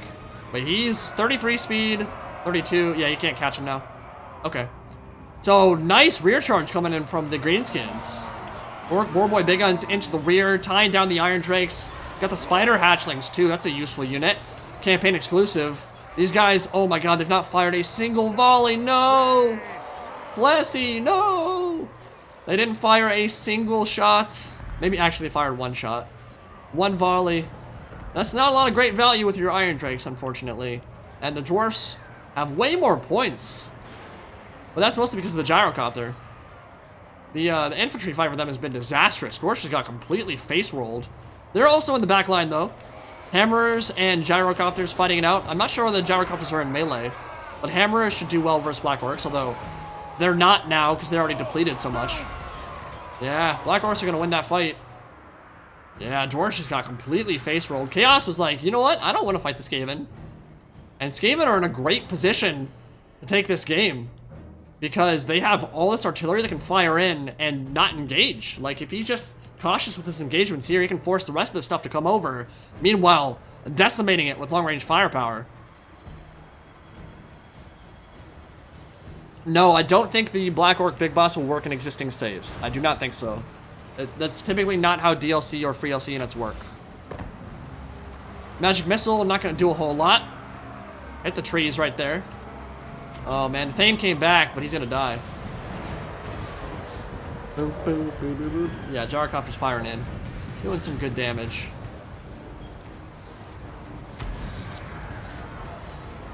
Oh, Itchy Nuisance. Don't even try it. So that is a new spell from the Great Goblin Shaman. And it's kind of like... what's the best way to describe it? Oh, we got a Person to Bad Moon. Debuffing a lot of the dwarf stuff in the back. It's kind of like Arcane Unforging for the High Elves. Put spells on cooldown and deal single target DPS damage. Not great against dwarfs, because he doesn't have a lot of spells or abilities to use. And he has that magic resist, that 25% innate magic resist, so won't take a lot of damage there, but still worth it probably to use, because you don't really have anything else to cast it on. Savage Orcs could chase after this Organ Gun crew, which got, how many kills? 21 kills. Oh, here we go. And this is the nightmare situation. One volley gonna rout these Warboy Big Guns. And the Skaven are now just on the flank. Chaos just wants no part of it. They're just hiding in the corner. They're like, please leave me alone. They don't feel much like the End Times forces right now. But he has an opportunity to do some damage here. Hell, you know what? If I was them, I would just make a truce. Everyone should just make a truce and kill the Skaven. They're the nasty backstabbers. It's time to just collapse in and kill these douches. You can never let the artillery faction just sit back and shoot, because that's like an automatic way to win. But so far, he's way behind in points, so it might not be the easiest thing in the world. Kill something. There we go. That'll do. Up to 10 kills, killed a Thane. Certainly not being bad. I love that icon, too. That's a sick icon. So he's moving into melee. Gonna be able to kill the Lord here, probably. Yeah, Black Orcs are supporting. Orc War Chariots also helping out. Heroic Killing Blow has popped. But some nice bomb drops from Placey. Get him some points, and maybe if he can rout the Black Orcs, he'll be okay. But one more shot from those Poison Wind Mortars, the Avalanche Death Globes, will rout this whole blob. Oh, nice bomb drops for sure. And the rear charge coming in, that should be the end of the dwarfs. Alright, over here. Oh, that poor Chaos Sorcerer Lord just got shot out. Looming Dread, Master Assassin, gooned up on him. He died real quick. Big Vortex from the Eshin Lord of Sorcery coming in. And Poison Wind Mortars, Deathglow Mortars raining down on the Chosen. And that is some serious value. Oh, Skaven immediately jumping in, and they might be able to take this game. Oh my god. The Warp Fire Throwers, it's just a Daka line of epic proportions, and Chaos has no chance. He did not have the right build to fight this at all. No mobility, just had to go in and take it. Well, the Dwarf Thing Menace and the Doom Flayers are able to blob him up and then just explode it. And that's a Michael Bay movie right there. Michael Bay. Explosions with Michael Bay. And that was just death, doom, and destruction for Chaos. They had a rough time that game. They're not going to get 1,000 points. I'm sorry, Disturbed. You didn't deserve that. That's Tzeentch. It's a fickle beast. Tzeentch abandoned his own Chaos forces this battle. Yeah, Skaven's going to be able to take this game, I think. They should have signed a truce, and said, you know what? The Skaven are being douches. They're hiding. They're shooting us to death from long range. Let's all group up and kill them in melee. And that's often what will happen. If you're the artillery player, people are just like, I hate you. And they come in and kill you. But they just have free reign to shoot. Deathglow's up to 150 kills. Yeah, I'd say that's pretty good. And even if you get in the back line, these guys, Blight Scabs, Plague Pack, Immune to Psych, and Demagoguery in an AoE. Like, what do you do? What do you do? Brutal. Well, right now, they are 8 points separated between each other. I mean, Greenskins will be able to jump out ahead of that for sure, because they have way more on the field, but there is his spec. Oh, I had a spec slot open? My bad. I need to close that. Makes the game laggier for no reason. You don't need a spec in game, my guy. Spec on the stream.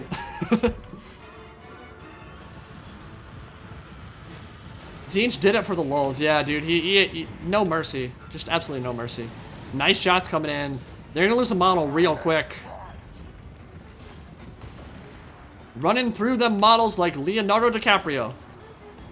And Avalanche Mortars are going to eviscerate this blob. Oh my god, with the Warp Fires too. And the magic attacks will just go through the physical resist.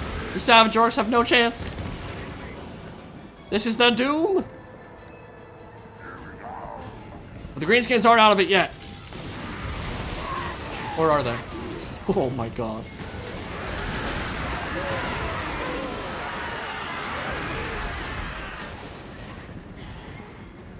Where's the big boss at? Is he still around? He is. Yeah, the Goblin Grey Shaman's gone. But the Warfire Throwers are going to be up to... Oh, 90. Oh, my... Oh. Oh, Long Johnson. Oh, Don Piano. Oh, Live Long Dale. The Greenskin Horde had no chance against all this flame. Decoli and the Skaven are going to take it. Be a mass route very soon. Wow, those warp flames. That was just disgusting.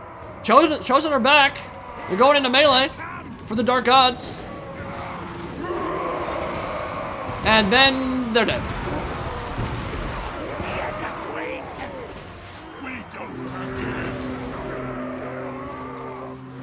A rough day. It's a rough day if you're a Chaos fan. In the face. Yeah, it's just a weird spawn left, I think. Everything else is about to mass route.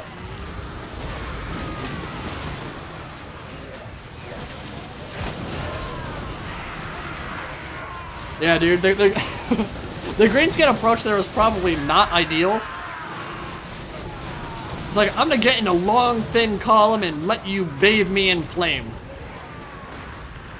But honestly, Greenskins had no chance of winning that anyway, so I'm glad he went for the cinematic value. I'm sure that's what he was doing. Orc Boar Chariots threatening the flank with massive charges. Do it. Do it. Oh, they routed. I think they routed. Oh, load. Massive charges. They're dead, and I think That should be the end. Black Orc Big Boss leaving the battle with 12 kills and a couple Lord and Hero snipes, so overall I'd say he made some value back for sure. Oh, you're dead. 50 HP. He's gonna be dead. Oh, yeah, he's out of the picture now too. Well played to Takoli. He had the build, he had the power, and he took that game convincingly.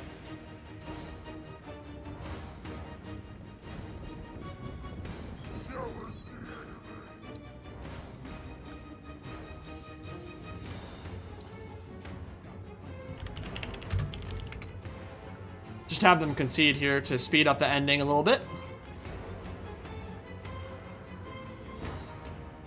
Yeah, I think Skaven got pretty lucky with that autogen army. Now, it would have been very hard to defend that against a highly mobile force. If you're talking like lots of Chaos Knights and Manticores and like a Flying Lord, they could have just got in there and murdered stuff, and there wouldn't have been a whole lot Skaven could do about it, but he had all infantry. Poor Disturbed, it wasn't his fault at all, it was just Tzeentch cursing him and his name.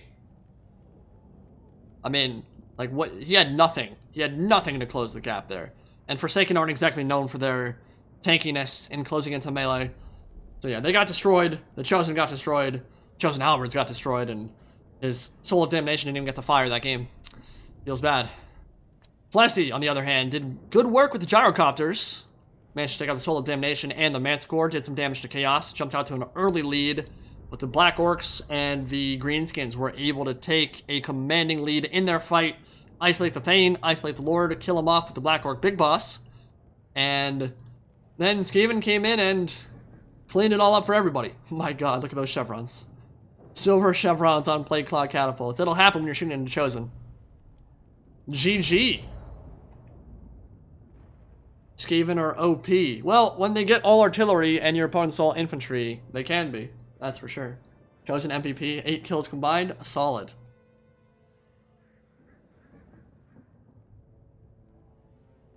Yes, there is an AOS, Age of Sigmar RTS in the works. It has been announced. We don't know what it is. That's all we know. I hope it's good. I'd be down to play it if it was fun. Peace out, Plessy. Peace out, FFT 2003, Disturbed, and Nicoli. If you guys could bounce and make room for some new homies, that would be awesome. Thank you very much. No personal. Skaven, she talking. I love it.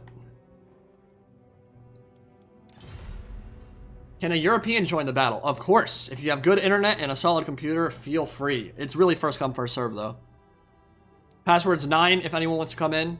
And Disturbed, if you are listening to stream, please bounce. Thank you for the game. I'm sorry it went poorly for you, but gotta get some new fresh faces in the match. Is the Black Orc hero a Lord Duelist or an infantry killer? It seems like he has decent AoE attacks.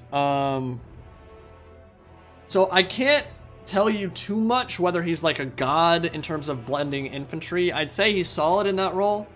I would say that his kit is probably better overall for dueling, though. That heroic killing blow is overkill for infantry, so I'd say it's very much a dueling trait to have. So I'd probably call him a duelist. Roll him alongside Grimgore and you'll get some serious damage done on anyone who comes in to fight. Kamal Jones, $15. Thank you very much, my friend. What racially specific siege mechanics would you like to see implemented for each faction in Game 3? Well, that is quite the question. Alright, sorry, Disturbed, if you're still listening. Gotta boot you, man. I'm not kicking you because I hate you. Just kicking you so someone else can come. Actually, you know what? This lobby might be dead. And yeah, it might be dead. I'm gonna feel bad if Grand Poobah and Aggressive Jazz can't join, but this is a dead lobby, I think. Yeah, booting's not working. I'll rehost. Sorry, guys. I'm gonna change the game name. Still password 9. We're gonna call it Big Pimpin'. Alright. Big Pimpin' is the game name. Password is 9. I am hosting a spectator. And rejoin. There are some people who, when they try to join a lobby, they will just, like, cause the game to die. I don't know why that is. I think it's a connection issue thing. But, if it happens again, we'll probably have to try to look for that name and say, no more, no mas, señorita. So, free for all. Big Pimpin' game name, password's 9. Come on in. Oh, we got Reginald Puggington coming in. Aggressive Jazz is back. Maybe we can get Grand Poobah too. So to answer your question about sieges, Kamal, what racially specific mechanics? So some people hate it. I personally think that like citadels and fortresses for Bretonnia should be focused on cavalry. That's what they're good at. Their castles should be very open. They should have large causeways, allow your cav to maneuver, charge unmolested down like a bridge or something, like very wide, that allows you to just use your cav to micro them appropriately. It's annoying that in like most of the Bretonnian cities, you can't use your cav. Like it's bad to use them unless you have Grail Guardians, because they're kind of like Katana Cavalry from Shogun 2, meant to fight in a drag-out fight. You can't cycle charge. The pathing is wonky and bad. It's just too narrow and choke pointy. So for Bretonnia, I would like more open citadels that allow you to use your cavalry. For any of the gunpowder factions, I would like layered walls where once you get inside, you still have to kind of move up like a layered wedding cake style citadel where there's focus fire that can come in from multiple angles from ramparts up above. There needs to be line of sight for your gunpowder to fire. Again, most of the Empire cities in the game are very choke pointy. You can't even spread your handguns fully abreast. It means a lot of the unit isn't firing. They can't get line of sight because the entire city's flat. There needs to be elevation, which is a really big thing. If you're a gunpowder faction, you need elevation to be able to fire in from above and fire over the tops of your own troops. For the dwarfs, artillery, cannons need to be able to fire from the walls. And like that's the coolest thing in that dwarf trailer, and we were all hyped about it when the dwarfs were first announced for Warhammer 1. And then of course the Karak sieges are nothing like that. So that needs reworking. It gets much more difficult when you're talking about Demons of Chaos and the Forces of Chaos. Like, they just need to be like big scary citadels. I don't think they have any specific play style that needs to be inherent in their design. They're just gonna be killing you in melee anyway. Those are some of my thoughts. Warpstone Crater. Yeah, we got Grand Poobah in too. So Killicons, Aggressive Jazz. I don't think we need to have a big boss in this game. I think you guys can play what you want. No, we won't do trials for this one. We'll do a normal one. So, tell you what. Maybe we'll do a... we won't do unit caps for this one. Keep it to only one campaign exclusive, if you would. Otherwise, go ham. Don't spam. Don't be a nerd. Don't be a douche. Otherwise, have fun. And hopefully you guys are listening so you know what I'm saying. What mods am I using? I am not using any mods, my friend. People are joining because I'm not using mods. They wouldn't be able to otherwise. It could be that you've not updated to the Big Boss update, which would be why it's red in the public lobby. It might be why the reason for that. Thank you guys so much for joining me this afternoon. It is 3:17 here on the East Coast. Having a good time so far. We got plenty more content coming. Free-for-alls are hella fun. And I don't know if we're going to stick with that the entire time. But it's the most action and bang for your buck in a single multiplayer match that I can think of. So I think it's a good way to get things popping off for sure. Full gunpowder. What do I think about defending units' buffs when they are on the wall? Like extra melee defense, missile resist to make it more worth it. Inherent missile resist wouldn't be the worst thing, but honestly, I don't know if you guys have noticed it, but when you fire at stuff that's on the walls, they don't deal any damage. Like, even Way Watchers are horrible at shooting infantry that's on the walls. They're really, really bad at it. And it is kind of because of the ramparts and because of line of sight and a bunch of other things, but they kind of already get inherent missile resist anyway. I've never really seen my infantry get torn up by ranged firepower from below when I'm on the walls. So I guess they already kind of have it. Maybe even more so than like a 15% flat missile resist would grant you.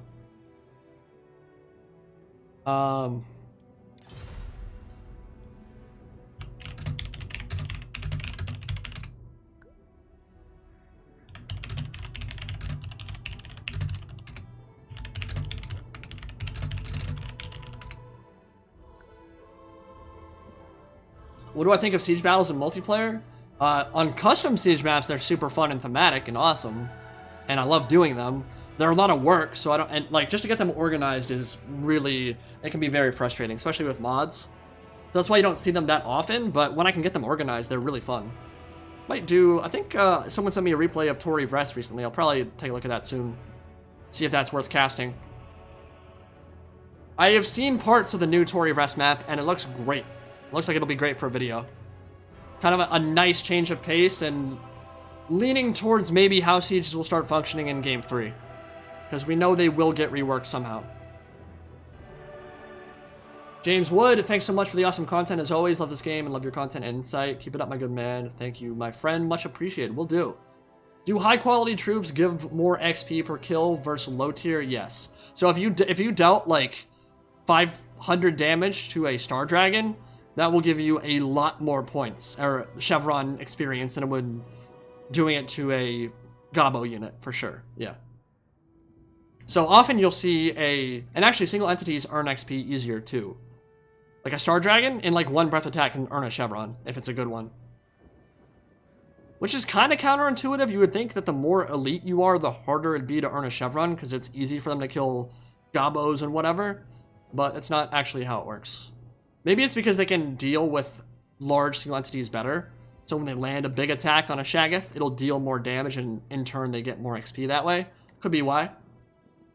But yeah, they do earn Chevrons and XP easier. We know Lizardmen Temple Cities are a force to be reckoned with, but how would you see that being implemented in a siege? I don't really know what to do with Lizardmen. I mean, we've seen some great ones on my channel in terms of modded campaign maps. I think Jalutech was one. Zlanwopek was another. Zlanwopek is one of my favorite siege battles I've ever done. That map is incredible. If you go to the Steam Workshop and search for XLANHUAPEC, Zlanwopek, it is one of the coolest damn maps you'll ever see. Did a full video on it.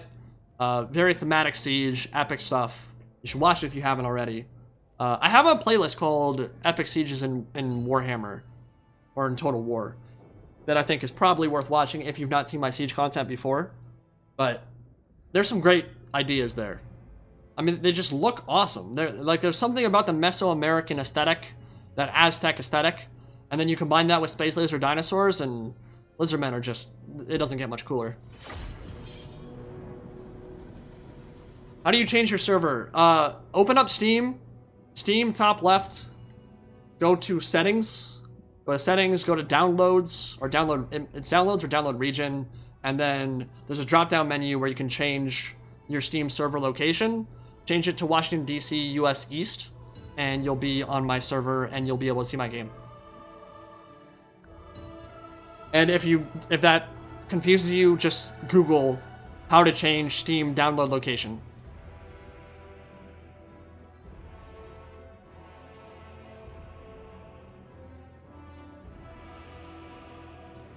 Yes, so I don't know if you were here when the stream started, Julian. Or Julian. Sorry, I don't know how to butcher your name, I'm sorry.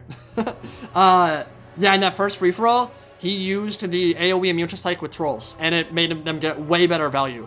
Normally, trolls are a bit of a risky proposition against the... Actually, tell you what.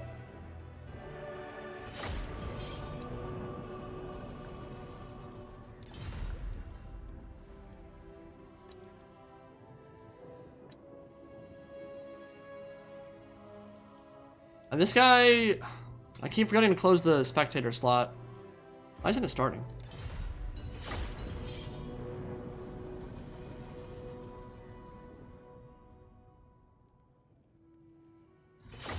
How do I kick this guy? I'm sorry, Warlord, but you're not playing, so you're just kind of lagging the game. Does anyone know how... Warlord, if you're listening to the stream, please leave. Like, just watch it on stream. I'm not trying to be rude, but I think you're the reason why this is becoming an issue. Can't even change the spec slots. God damn it.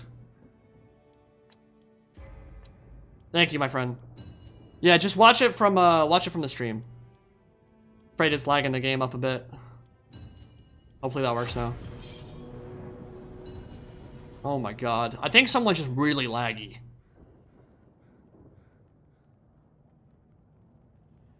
Oh lord. What's happening?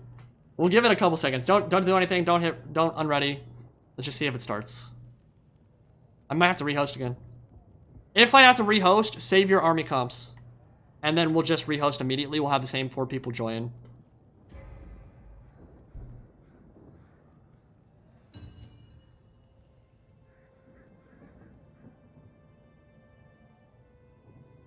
Alright, I gotta rehost. Ugh. People and their laggy ass computers. Alright. Slaneshi Suck is the name of the game. Password's 9. We're gonna do auto gen for this one, just so we can like actually get it going. And yeah, again, sorry guys, it'll be first come, first serve. Close those spec slots immediately. Password's 9. Slaneshi Suck is the name of the game. And come on in. Alright. We'll do same map. More Stone Crater. Auto gen. Well, same 4 people now.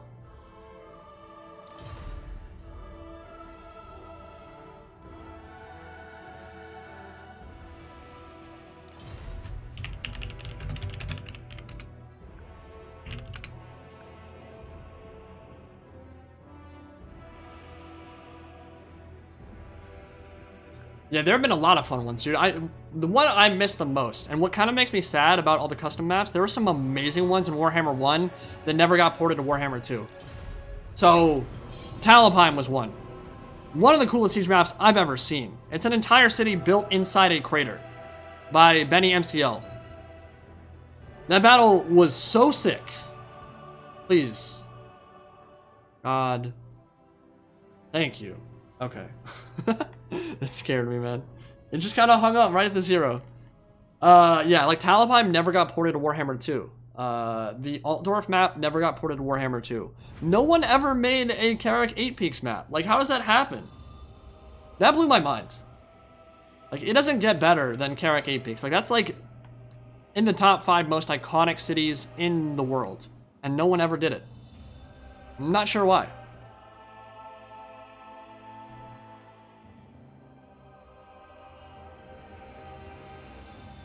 Well, here's the thing. Juan Dario Hernandez, you will not have to pay for a Siege DLC. You will have to pay for Warhammer 3. So I guess from that standpoint, it's kind of like paying for it, but you're getting other content with it too, so. But Warhammer 3, they're going to re-overhaul Sieges, so. You won't have to pay for a separate DLC for it. You just have to buy Game 3. Which, is going to be pretty damn cool, I'm thinking, boys. I'm thinking it's going to be a pretty crazy capstone to this trilogy.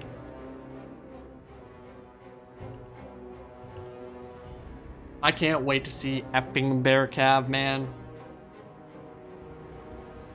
Seeing a bunch of winged hussars on bears ride down a mountainside and slam into the flank of like chaos, like Tzeentch halberds or something, like it's just gonna be just jizz in your pants right there, my guy. All right, looking at army comps. Kroxigor Ancient, Skink Chief, Kilikons is Itza. It's not so bad. Legions of Shakwa, Red Crested Skinks, Stegodon, Riperdactyls, Pterodons, and a bunch of skirmishers up front. Okay. Hellblaster Volley Gun, which will have a difficult time shooting things on this map because there's a huge crater. If he's able to just like park it right here and fire across, it'll be amazing, but defending it is going to be really difficult. Free Company Militia.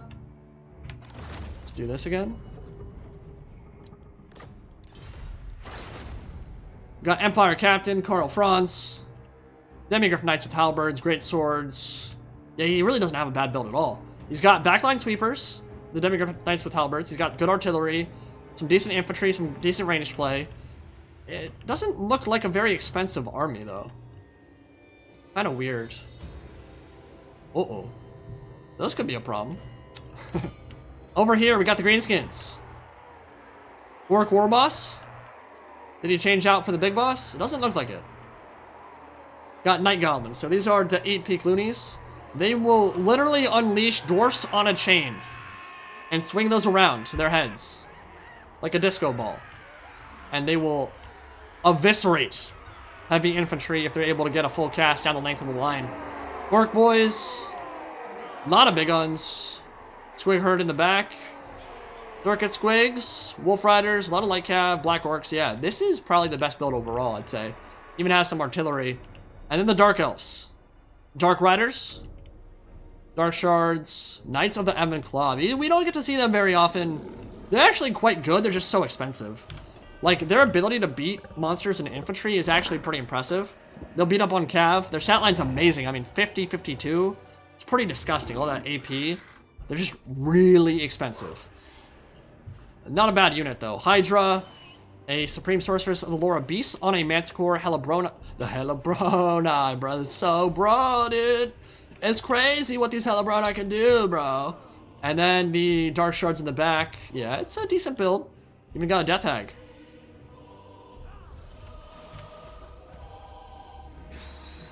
Alright, those are the builds.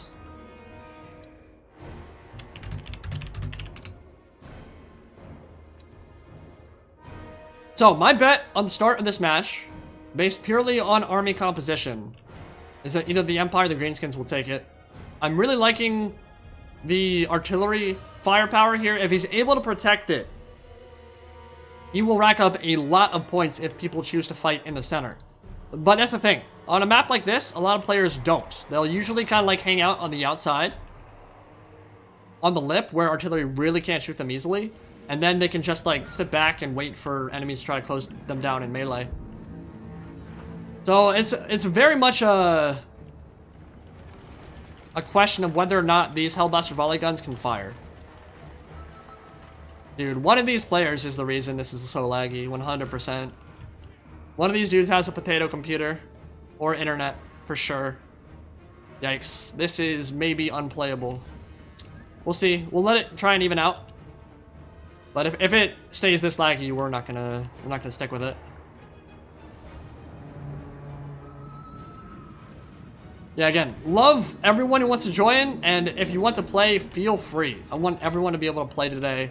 Obviously, we have 1,600 people on stream, so that's not gonna happen. But I want as many people as we can. There we go. It's equalizing a bit, maybe. But if you know you don't have great internet or you have a potato computer, please don't join. Just makes the experience worse for everybody else. Alright, so we got some Boar big guns chasing after the Dark Riders. Dark Riders moving out into the center. They could get into the fire arc of some of this artillery pretty soon. Got a Manticore landing in amongst some Skink Skirmishers and Ripperdactyls on top. Now, if these were the Colossadon Hunters with their bonus for Sludge, this would get really bad for her really quick. As it is, it won't be great. She has a, well, 34 melee defense is not very good. She's going to take a lot of damage for sure. She's got to be careful with that Manticore. It's really not much of a combat lord. And the Skink's firing in as well. She only has 80 armor. But that's good focus fire, so that wasn't a bad bait at all. Wow, the Dark Shards ripping apart these Ripperdactyls. Nicely played from the Dark Elves there. And the Grand Poobah jumping out to an early lead. Actually, no. Hillikons is still 600 points ahead. But yeah, the Ripperdactyls got torn up. Oh, but... oh, it's still bad for her. It's still bad. Oh, the Crossgore Ancient makes a ton... oh, this is so bad for the... oh my god, you're gonna die! You're gonna die! Run, run, run! She's really close to the white line, too. Alright, she's gonna get away, I think, yeah. Ebon Claw coming in, getting torn up by the Bolt Thrower. Stegodon already with 7 kills on really expensive Elite Tier Cav. And I'm not sure they want to get a full surround off on the Crossgore Ancient, because he'll just keep firing into the blob and murdering them. Yeah, Sorceress got pooped on there. That was not ideal for her. Hydra fighting out in the center against Temple Guard and Star Chamber Guardians. Let me just say right now, Hydra needs to pull back and breath attack that blob 100%. That could get nasty super quick. And yeah, these Knights of the Ebon Claw are getting destroyed. Greenskins are moving to the Empire. Artillery is able to fire in, and you can see the carnage left in the wake of this Hellblaster volley gun. They're getting torn up bad. Ooh, ooh, ooh, ooh. Orc big guns getting destroyed. Oh! Oh! 94 kills already with silver chevrons. Hell yeah. So we got Karl Franz on foot. That's how you know this is auto-gen armies, dude. That's how you know. Karl Franz on foot. The only faction I would bring that against maybe is Vampire Coast. Other than that, that's just like not a good pick. But obviously he didn't pick it. So he's running out to try to beat up on some Wolf Riders. Let's see if they're able to skirt around, if they'll get punched in the face by Gal Moraz. Here we go! The RKO out of nowhere. Watch out, watch out, watch out! In slow motion. I love that. It's making it more cinematic. It's not like incredibly laggy. It's just not ideal. This is playable. This is fine. Goblin Archers getting torn up by their artillery in the back. Got big guns moving up as well. Free Company Militia getting some good shots in, and they're going to be great in this matchup because a lot of these Orc boys and stuff are low armor. They can just kite, move around. And Greenskins, they do have a lot of light cab, but none really positioned on the right flank to close in and shut down that stuff. Demigryph Knights are going to have a field day here. Squigs do count as large, I think. We'll see in a second. They should. Oof. Yikes.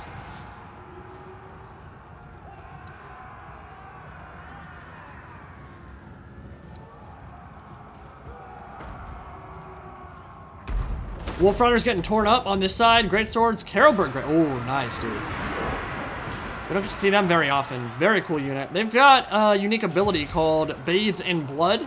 Gives +5 melee attack and 4 leadership in an AoE. Now, they did manage to get into the silver bullets. Yeah, it's going to be bad for them for sure. Might be able to rat them off soon before they're able to do too much damage, though. And over on this side, ooh, Lizardmen. They're looking thin. Lizardmen looking real thin.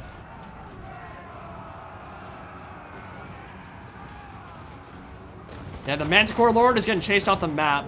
Oh, the grenade launchers. Really good volleys into the Dark Shards. This is exactly how you want to use them into tightly compact formation units of light armor infantry.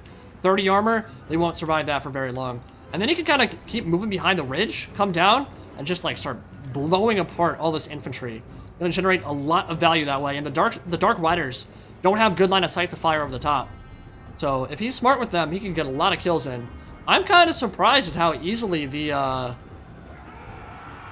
my god. Lizardmen got run over.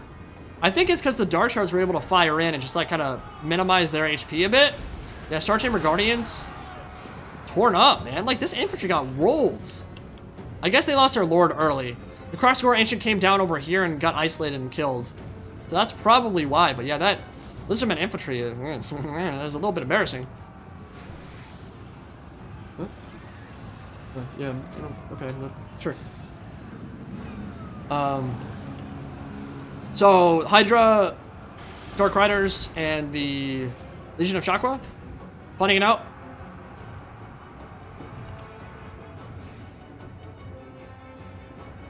Over here we got Black Orcs moving up. Orc Big Guns, Halberds, Mortars, Dirk Squigs moving around the flank, and Demigryph Knights right here. Fighting it out with a bunch of Spider Hatchlings, Halberds, and other stuff. So Karl Franz is going to move into melee with the Big Guns, and he should be able to beat up on them pretty easily, I think. What he needs to be careful of, though, is if the Orc Warboss and the rest of the Black Orcs come over, he gets surrounded, he could die pretty quick.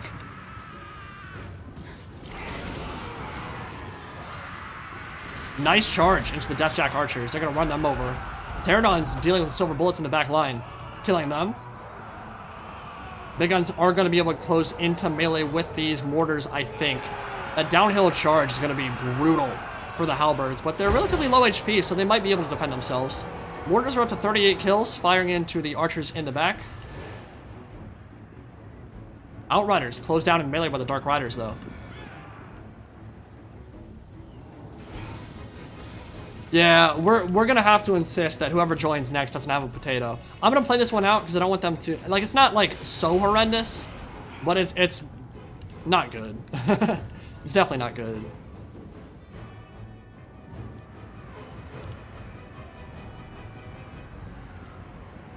Greatswords are doing a great job. They're tying down like 3 or 4 units of Greenskin infantry right now. This is glorious. 60 kills so far, and that's going to continue to rack up because there are no Black Orcs in melee with them. Black Orcs must have taken a lot of damage from the artillery for sure. They're getting torn up. Halberds are past Northern Mariners moving in. I'm actually not sure what's unique about them. I guess they have perfect vigor from Rowdy. That's what makes them special, yeah. Rowdy halberds, that's interesting. Uh-oh, what is that?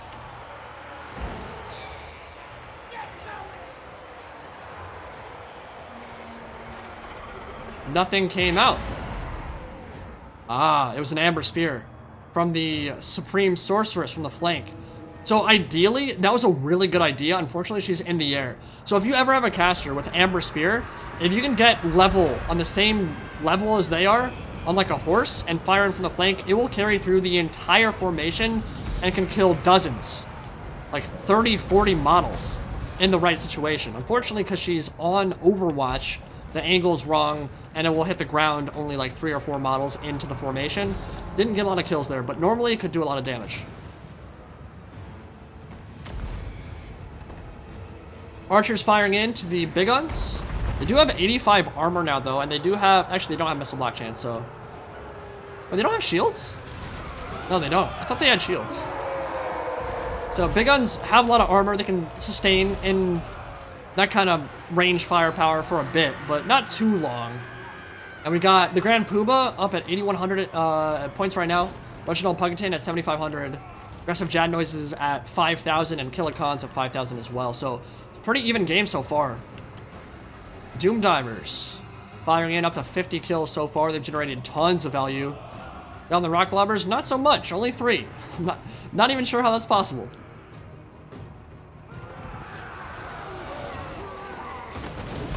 And yeah, I think killing these Outrider grenade launchers is the right call for sure. If they're able to keep firing into this lightly armored blob of infantry, that is what's going to happen. They're going to get torn up. Up to 30 kills on them. But they've done a lot more HP damage than that, too. The Midgriff Knights have been used very well, patrolling in the back line. It's kind of sweeping everything. But the artillery is starting to rack up a pretty terrible toll against the archers. They need to get out of this blob. They're a little bit too grouped up right now. Empire Captain fighting it out with the War Boss, and Karl Franz should be nearby. He's not dead, I don't think. Yeah, he's right there. Yeah, this Orc War Boss is dead if he doesn't run. You better run. But now Franz is moving at 42 speed. He's at 36. He might be able to close the gap because he's in charge distance now. And yeah, that War Boss is going to get pooped on by Gal Miraz. Gonna be bad.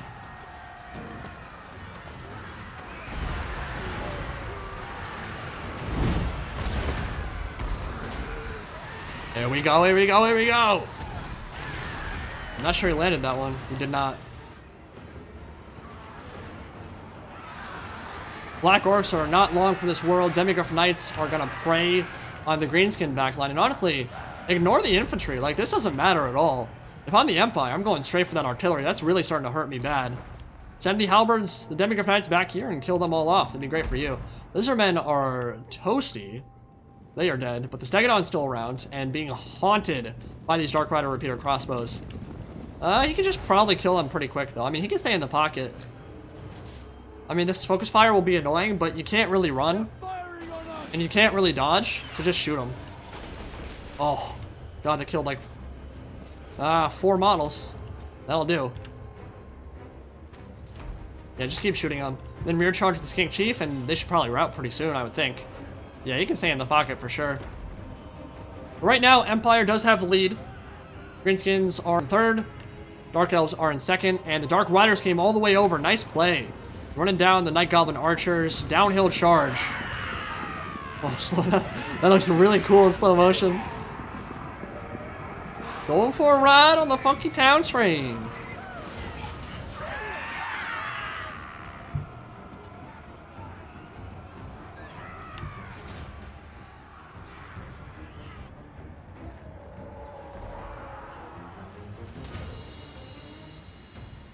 Greatswords are hanging back here. 53 on the Carroburg Greatswords. Deathjacks are still alive. Crossbows and the Silver Bullets are all still around. So right now, I'd say the Empire is in decent shape, but the Dark Shards and the Dark Elves in general are coming in from behind, and this could get bad for him. I'm not sure how easily he can protect himself from the Stegodon coming in from the flank and the Dark Shards focus fire. And the Hydra is going to be a really big deal. Now, the Deathjacks do not have flaming damage, but they do have snipe, And they'll be able to do some good damage to the War Hydra for sure.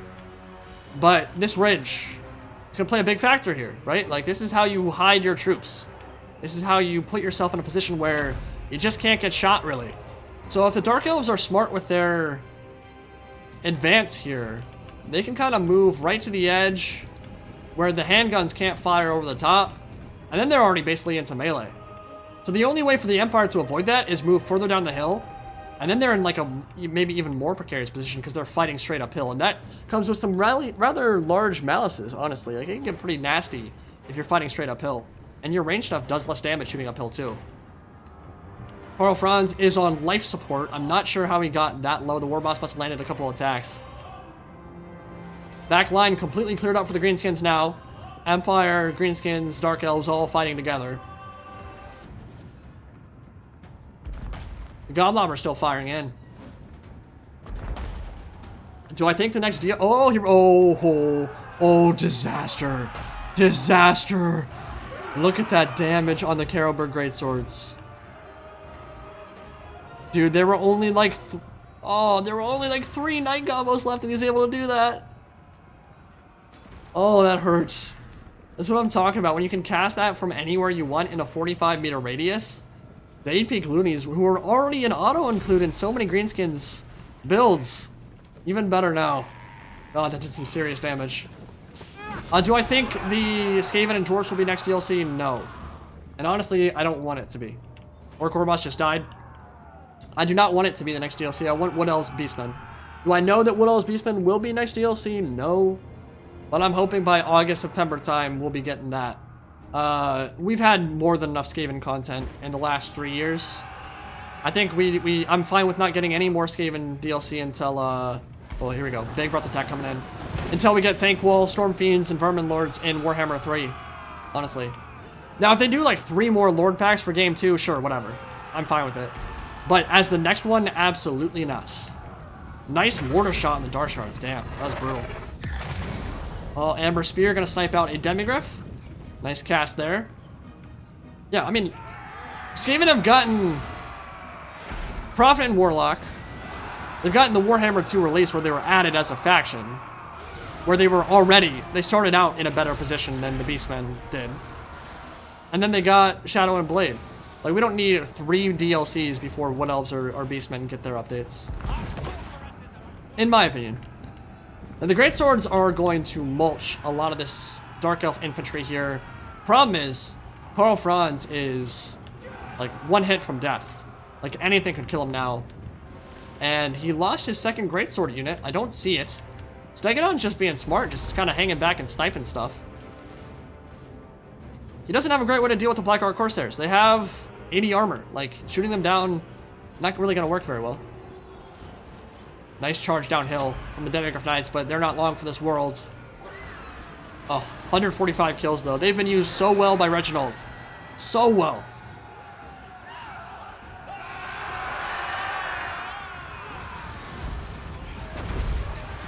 Hydra coming in, stomping on the Demigryph Knights, and they're done.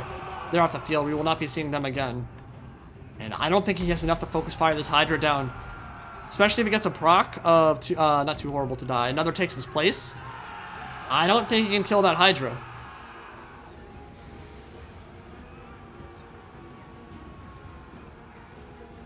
Karl Franz is coming in trying to kill the Death Hag, but she's at rocking 94 melee attack. Oh, we're getting a ring around the rosy. Warhammer duels. Glorious. Just kill Karl Franz. Like, why chase the mounted hero? This is hilarious. Just kill Karl Franz. He's on foot. He's 1 hit from death.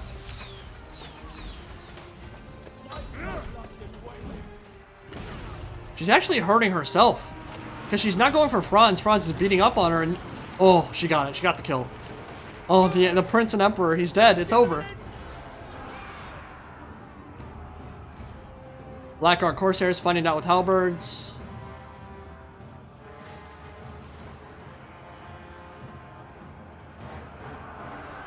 All the Dark Shards getting routed by the Stegadon now. Lizardmen are still in this fight. They can't win it, but they can cause a lot of carnage. Nice charge coming in. Clearing up the back line from Killikons. Well played there. And the Hydra? might just route to the focus fire. Will it matter? Not really. I think the Dark Elves will take this. But it's not a guarantee. If he's able to chase the Hydra off the map, Empire might still be able to win.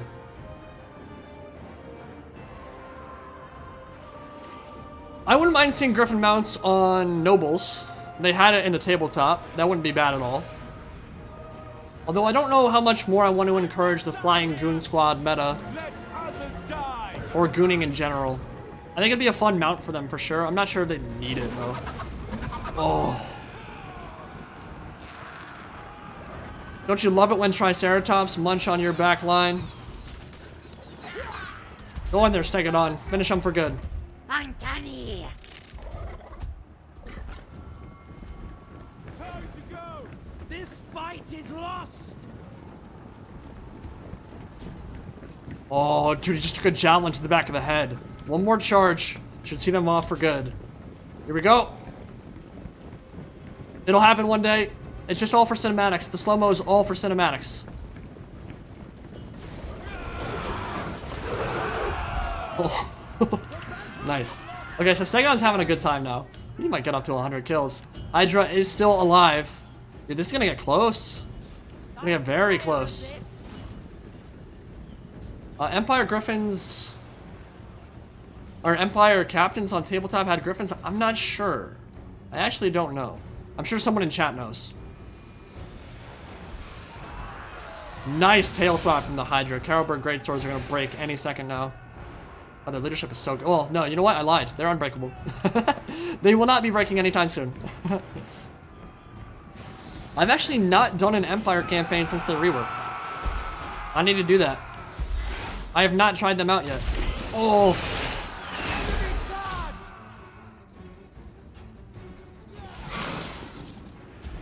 Alright, that guy just had the worst death imaginable.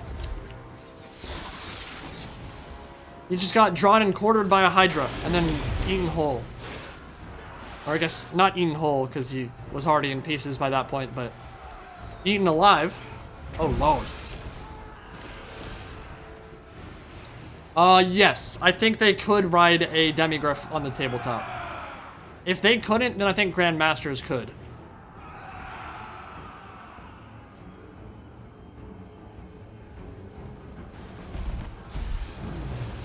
Yeah, dude, the Stegodon is basically like every cool dinosaur rolled into one.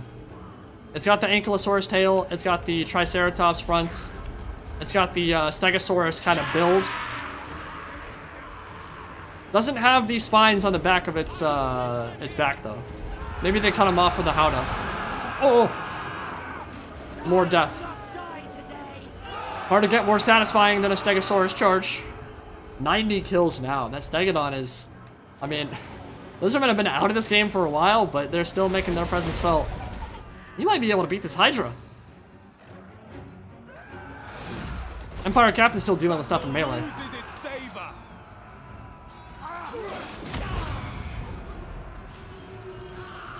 Dude, he might have been alive. This is Warhammer. I mean, he might not have been feeling a whole lot at that point. I'm sure he was in shock, but... he might have still been alive. You don't die instantly from that.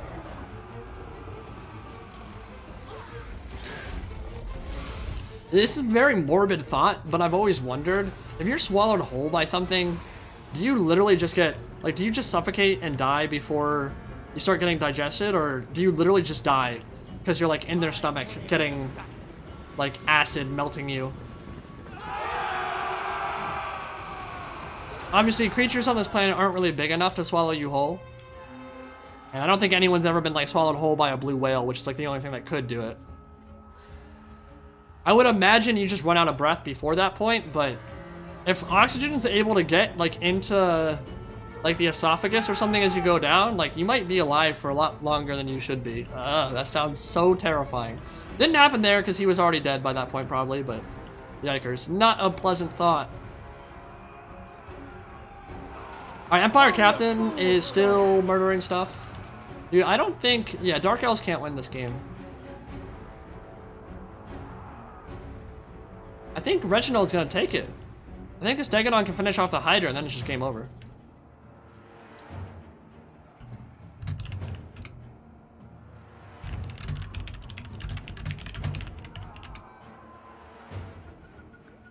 Aggressive jazz noises. If you're listening to the stream, can you leave? It might make the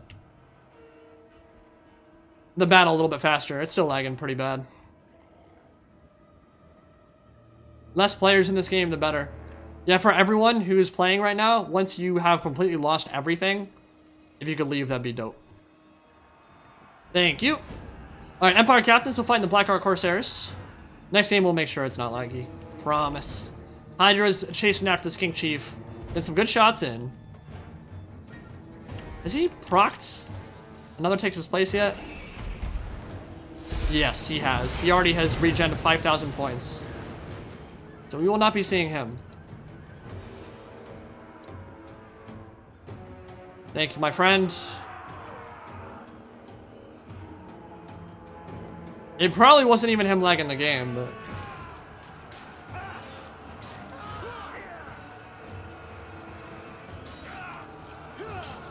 Usually it takes a couple seconds to equalize. We'll see. What is this Stegodon doing?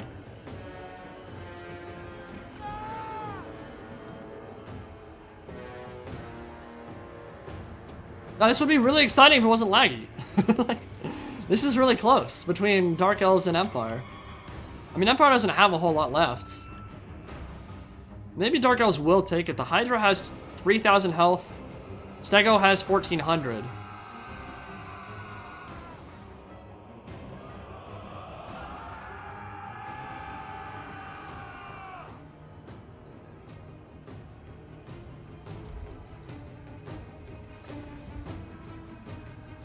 Well, Daniel Hammer, we'll try to get you in next game if we can. Dude, I don't know. I might have to leave this game, guys. I'm starting to lose interest here.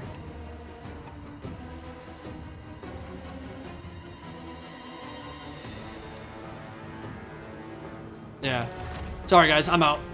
GG. It was fun. Don't want to ruin it, but that's just getting, like... It got worse when Jazz Noises left. I'm getting tired of that game. Thank you, though. Put on a good show and would have been a really interesting ending. But I just can't. I can't be asked. Alright, Sneshi Suck coming again. Again, please, if you want to play on stream, please do, please come, but do not join if you got a potato computer or bad internet. We'll play maybe one more like this, and then I'll probably jump in on a few myself.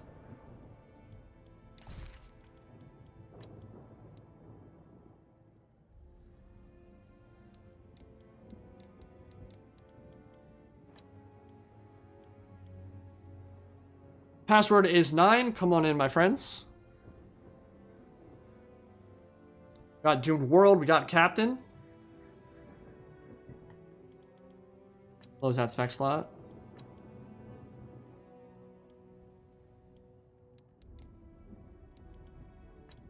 And for this one, I think we're going to visit...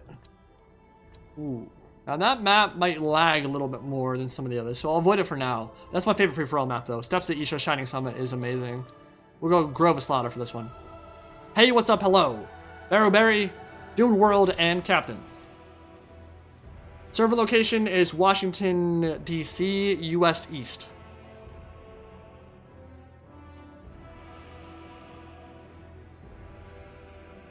Jeremy Lewis, that was his first MP match ever.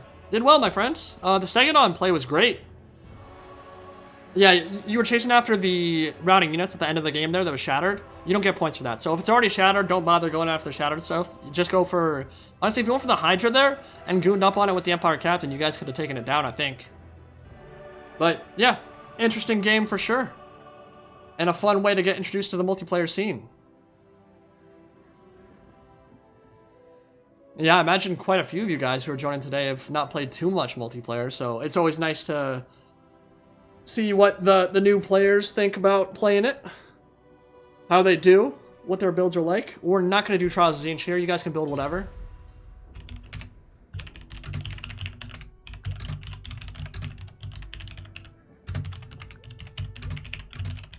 Yeah, I can already tell this one's a lot less laggy.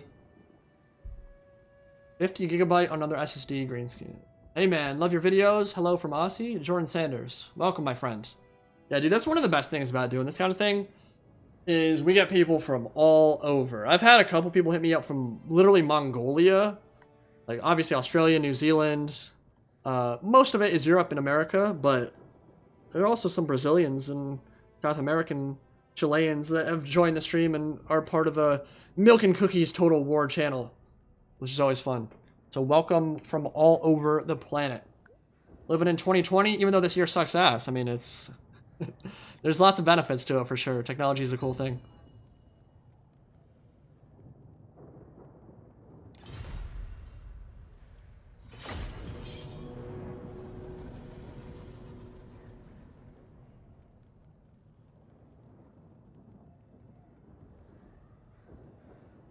It's looking like Captain will be rocking Wood Elves, Doomed World, Tomb Kings, Barrowberry, Dark Elves, and Hey, what's up, hello, High Elves. And let me know in chat, is there something you guys want me to do today? Like, what do you want to see? Because I'm down for whatever. Like, this is pretty much a variety stream. We can do anything. We got Armenia in the chat. Hell yeah.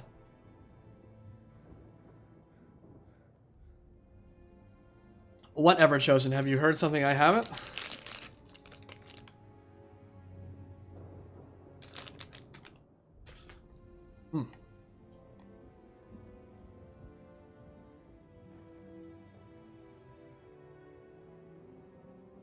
Frank NG rocking Malaysia.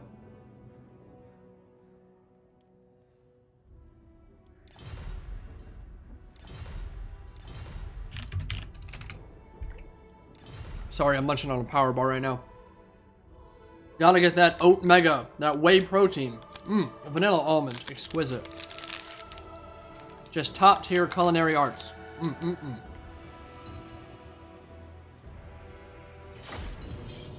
Sub-commanders, now that's an idea. I'm a little hesitant to do it because when we start going 3v3s on stream, lag is a big factor. And I'd rather avoid that if we can, but it's not a bad idea, we'll see.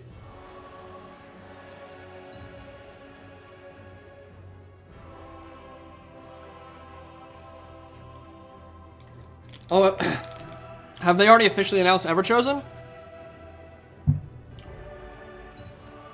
No, I knew it was coming up. I'm not a part of it. I was not invited. Yeah, from a commentary standpoint, it's pretty much a turn in Italian Spartacus thing. Can't lie, I'm a little butthurt that I've not been asked to commentate any of them so far. Excuse me, goddamn, the almond. I think I'm a little bit allergic to nuts. Like, just a teeny bit.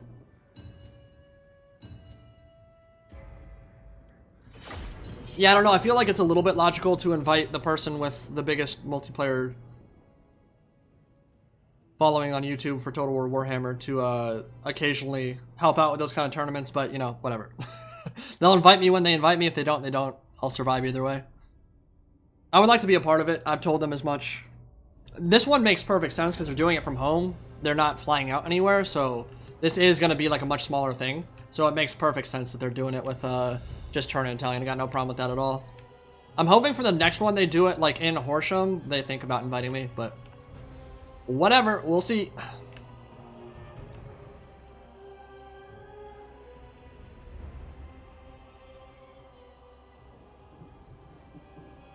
Sub-Commanders match would be fun. We'll see if we can pull it off.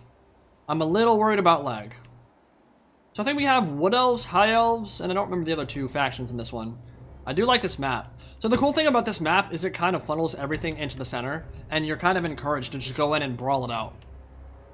But there's a lot of flanking opportunity here too. Around these woods. Well, you saw it. I did that Skinwolf build last time we did a free-for-all stream. And did a full like rush build with the werewolves. Got into the back line and started munching on things. And just used this avenue of attack right here.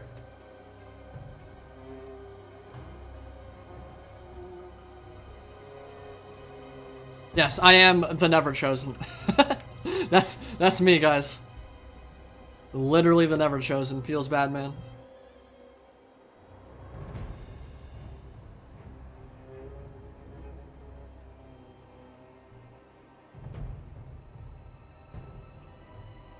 The one thing I would be nervous about that kind of thing is my voice holding up, dude. Like when I I'm purposely not doing it right now just so my voice can hold up, but like I like to get hype when I do multiplayer battles and replays and stuff. Like when I'm seeing something cool, I want to get animated and excited about it because I think that translates well, and I mean, it's not like I'm faking it. Like I get excited when I watch those kind of battles. But doing that for 2 straight days, like 4 or 5 hours a day, that will wear on your voice pretty hard. So I don't know if they have like a regimen that kind of helps them deal with that, but might need some little bit more vocal training because I can easily do that for like 2 hours. But once you start getting to the 3-4 hour mark, that voice starts wearing down a bit for sure. And what I've not done ever is do it 2 days in a row. So on that second day, it can probably get pretty brutal. Alright, army compositions. For the Dark Elves of the Blessed Dread, Lokir Felhart on his Black Dragon Maelstrom. Dreaded Duelist. Bunch of melee attack, bunch of melee defense. He's a scary beast up there. And of course, he's got the regen from the Kraken's Helm. Here we got the Chill of Santar. That's so sick, bro. The chill, bro. It's so chill. Frostbite attack, 64 melee attack, and that massive breath attack. That's pretty nasty. So he's got some scary monsters for sure. I'm liking the build. Does have some Scourge Runner Chariots, which are still quite amazing. Good for sniping out high value single entities. And then doubling in melee combat when the time comes. We got some Black Orc Corsairs. Ooh, he's going for a full thematic build. I love it. Nice, Barrowberry. I'm loving that build. That's dope. So yeah, full Black Orc Corsair build. For the High Elves, and hey, what's up, hello? Fire Mage on top of a Sun Dragon. We do have Imric of Kalador again, Midnight Ethnir. I do wish a little bit more had been done with this Star Dragon to make him unique. He does have a slightly different color scheme, but it would have been cool to see, I don't know, maybe like a different headdress, different armor on him. Would have been nice to differentiate him a bit, but he is free LC, so I understand why that didn't happen. Does have his Star Lance and Lord of Dragons debuff. White Lions, Archers, Spears, Rangers, which are very good against factions like the Vampire Counts or Vampire Coast especially. I mean, they'll just slice their way through zombies real quick, get into that back line. Really good unit, actually. I kind of thought they'd be bad when I first started playing, but I realized pretty quick like how useful they are in a variety of different matchups. Eyes of the Desert, Sepulchral Stalkers, Bone Giant. Hey, it is a Skulls for the Skull Throne event, so it makes sense we get another Skulls for the Skull Throne unit here. This was from 2 years back. Last one we got was Amethyst Wizard. This year was, of course, the Black Orc Big Boss. But yeah, 2 years ago was the Bone Giant. Really, really cool unit. Khalida on foot, which... one of the worst lords in the game when she's on foot. And she actually does nothing. Like, she does nothing. So I don't recommend ever bringing her on foot unless you're trying to meme. I mean, she's pretty useless. Like it's a decent stat line for sure, but she's got 50 armor. She's weak to fire. Can't get on target, can't stay on target, like, there's not a whole lot to her. When she's on her Necroserpent, though, she's a force of nature. I like her a lot there. Chosen the Gods, Ushabti, Spearmen, and we got some more artillery, the Casket of Souls. Really powerful artillery unit. And a nice defensive formation. For the Wood Elves and Captain. A Tree Man on his right flank. Shadow Dancers, Winterheart Guards, Eternal Guard, Orion King in the Woods, Mel Gibson. About to scream freedom! William Wallace and the Scots, about to take on the English. And Edward Longshanks. And then we got some Azrai Spears in the back. And we got some lag too, nice. What just happened? You guys are killing me.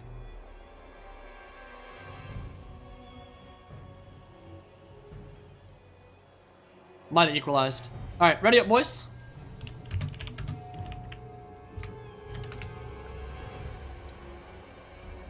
These armies are not auto-generated. These are all built from scratch. These are exactly what they want to build. Ooh, I like this idea. Okay, so we got a little bit... I don't want to give it away. I won't give it away. But he's got some Deepwood Scouts in an interesting location. And a Life Mage with Regrowth, Shield of Thorns, Dwellers Below, and Earthblood. This is ballsy. I like the idea. See how it works out.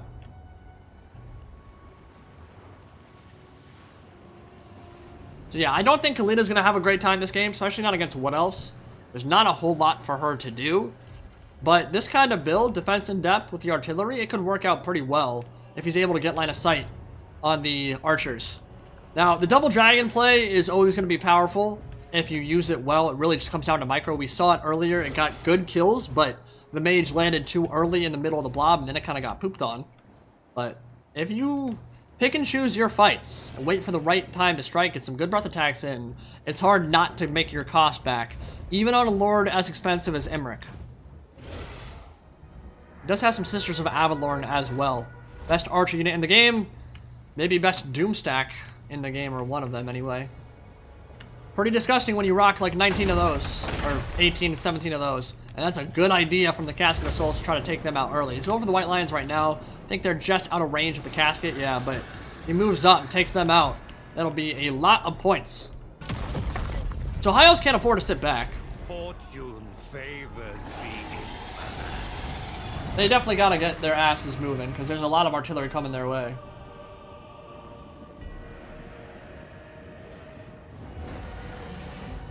Malice Darkblade with a $5. Great content. Give them the Druki, baby. Thank you much, my friend. Much appreciated. Yeah, White Lions are trying to get torn up by the Casket, and if you let that fire for a while, it will rack up some serious damage.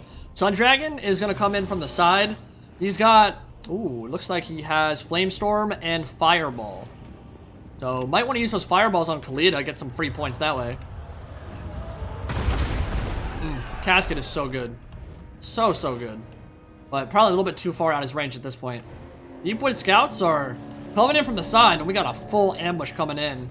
Now, this is one of my least favorite things about the design of the Wood Elves, and I'm wondering if, now that they changed Strider, I wonder if they can change their range damage so that they can ignore trees. That would be a really cool thing. That would allow these archers to be much more impactful in these kind of scenarios. Right now, they're going to be next to useless. I mean, any volley they shoot will go right into the trees and deal very little damage.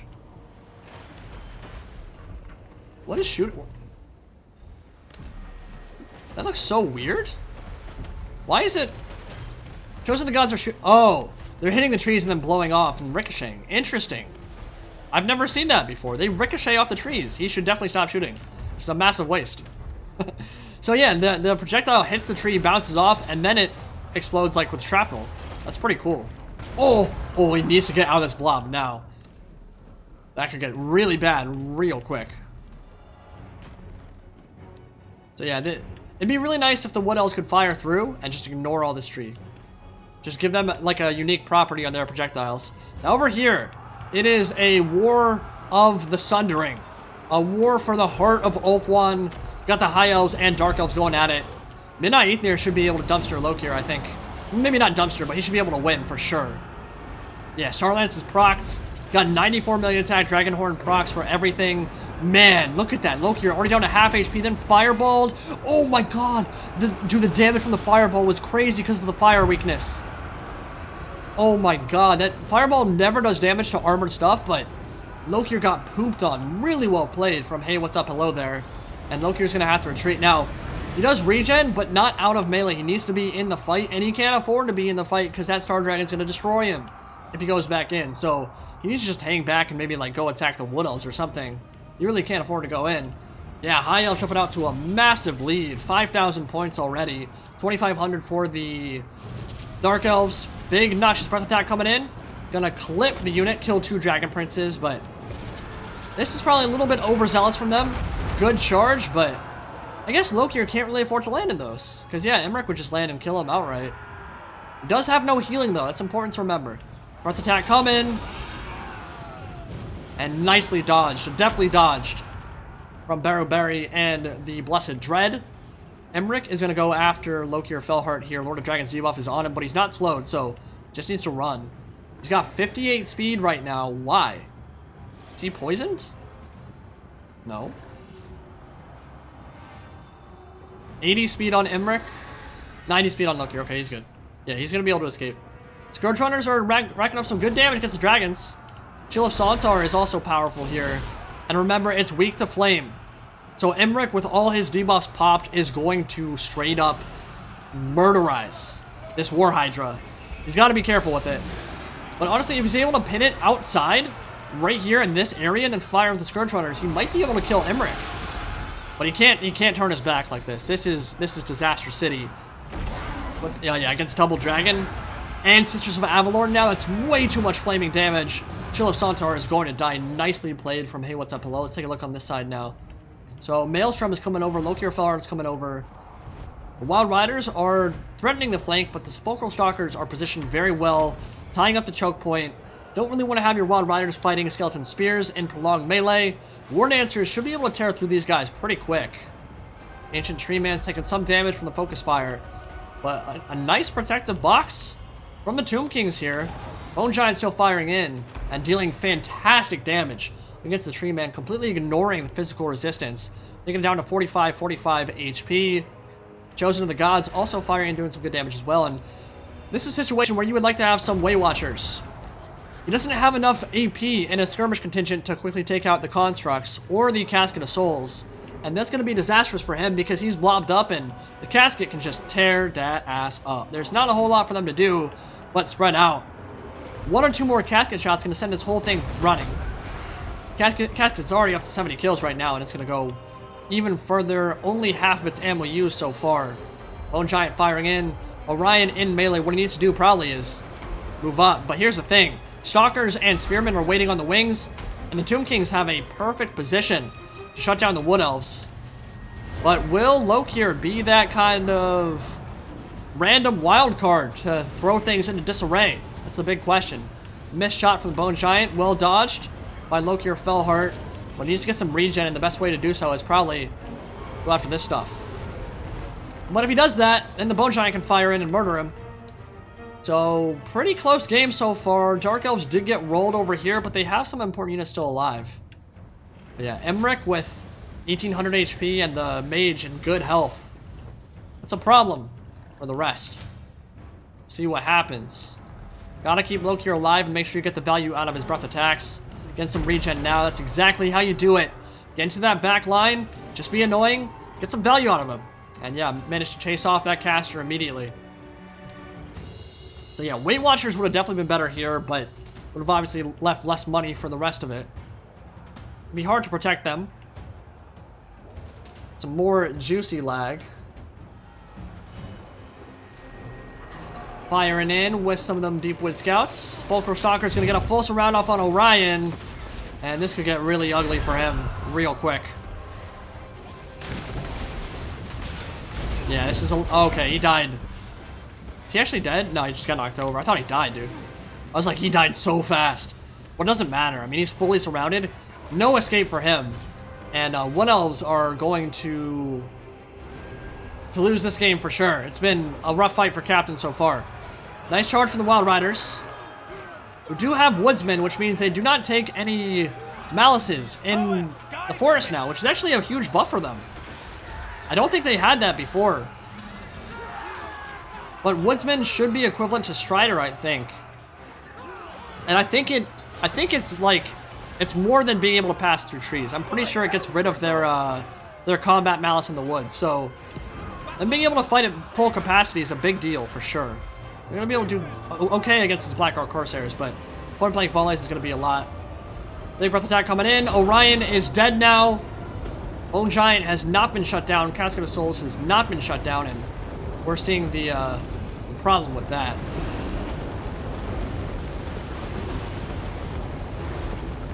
Tomb Guard just got wrecked by that Flamestorm. Winterheart Guards are unbreakable, but only 100 HP means they will no longer make any impact on this battle. Ranger, Sisters of Avalorn, and the rest of the archers, they should fire into Kalita. They should goon her out if they can. Here we go. Big fight coming in. We got a Monster Mash and some levitating dragons. I would have liked that on the Bone Giant. That would have done so much damage to him because he was standing still. Huge hitbox. You don't want to use those breath attacks on moving targets. It's pretty easy to dodge out of the way. He did that on the Bone Giant. He could have taken it down to probably like, I don't know, 5,200 HP. So that would have been a good 1,500 damage at least. Rangers getting torn up, but they do have that physical resistance. So they'll be able to survive some of this.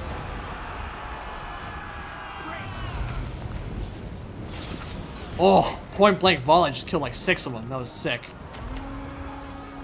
Here we go. Star Dragon on Kalita, and that's a nightmare situation. This is the last place she wants to be. He doesn't even have his Star Lance popped. He doesn't need the flame debuff, but it would be a... Oh my god, she died so fast there. She didn't even get knocked over. It was 4 attacks and death. That was it. Star Dragon and Maelstrom once again. This time, though, he's got to try to duelist and all his stuff popped. He might win this fight now. And Hey, What's Up Hello is realizing this might get bad. Here we go. Can he strike that killing blow and get away? Hey, What's Up Hello is playing really well. He's dodging melee from the dragon by going down into close quarters combat with the infantry. But Imric is going to break off, and that focus fire might finish him for good. Yep, he's dead. Oh, Bone Giant shot. See ya, Imric. Well played. That's going to be down to the Tomb Kings and High Elves. But the Tomb Kings don't have a lot left. Shopty Summon coming in. Maybe would have been good to use them to support Khalida in that fight, but honestly, still probably would not have been enough. Fire Dragon, if she's cautious, we'll have her pick a litter in terms of engagements this battle. Bone Giant is out of ammo, so can't really snipe her out. If he's able to get in the air and dodge a few shots. Which elves do I think are hottest? Well, I'll tell you what, if I was going to live somewhere, it'd definitely be Ulthuan. Rather not get kinked to death and sadomasochistic Druki to death in Nagarons, and the Wood Elves can be just as brutal. So yeah, Ulthuan is definitely where the waifus are for sure. I'm on the High Elves train, my dude. Alright, we got Bone Giant, now with only 2 shots left. Now, if I'm him, I'd want to snipe out that Sun Dragon for sure. Especially because the High Elves are the one in the lead. Like, he needs to focus on this stuff. But he can't afford to fire in right now. If he shot right now, these woods would block it. Needs to make sure he lands some good shots on that Fire Mage and chases her off. Yeah, Tomb Kings have a chance to win this one. This might be the closest we've had all day.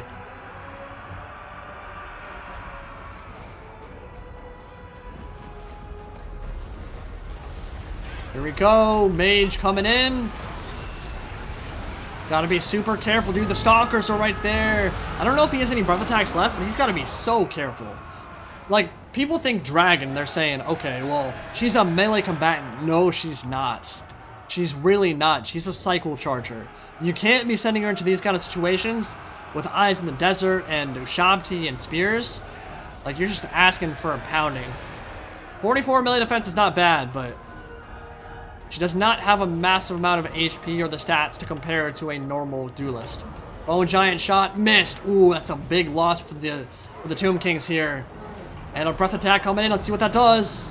6,100 HP. And did about 700, 800 damage. So, remember, Sun Dragon, their breath attack is all about killing infantry. Moon Dragon is a blend between infantry and single entity killing potential. And Star Dragon is best versus single entities. Can murder a Bone Giant with a good cast from above. Nice charge from the Wild Riders. Not sure they have enough stats to beat the Sisters of Avalorn in melee, though. See. Yeah, wavering on both sides. Fear might kick in. No. Yeah, they both broke, actually. They did. Fear did kick in. Uh-oh. I think High Elves might be able to take this one. They need the Stalkers over here, but they're tied down, and they're on life support, too. Lion Chariots coming in. Didn't know he had those. One of those are still alive. They're fighting out with Azrai Spears and Eternal Guard. Only 1,000 points separates Hey What's Up Hello and Doom World now. Casket of Souls, the Roomba of Doom, now fighting it out in melee. Not a bad place for him to be at this point. No ammo left. Might as well fight. 155 kills. Oh, really well played from Doom World here. So remember, the Sepulchral Stalkers got a rework to their ranged attack that now deals much more damage to highly armored single entities and chariots. They've got a lot of ammo left too. Sisters came back though. Bone Giant, oh, a Haymaker breaking down one.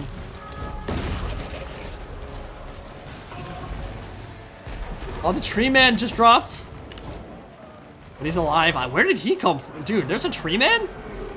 He must have come from over on this side. I mean, what else can't win it? But this is throwing a big wrench in the Tomb Kings and High Elves' plans. Now only 700 points separates the High Elves and the Tomb Kings. And the Sisters just ran out of their last ammo. They're done. Tree Man finding out with the casket. Bone Giant finding out with some White Lions of Crace. It's getting really interesting. No more Ushabti summoned though. Yeah, holding on to that could have been really good.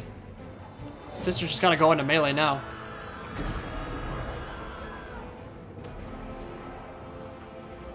What's better, a high elf waifu or a nice, well-timed hammer and anvil charge on a downward slope? Is that even a question?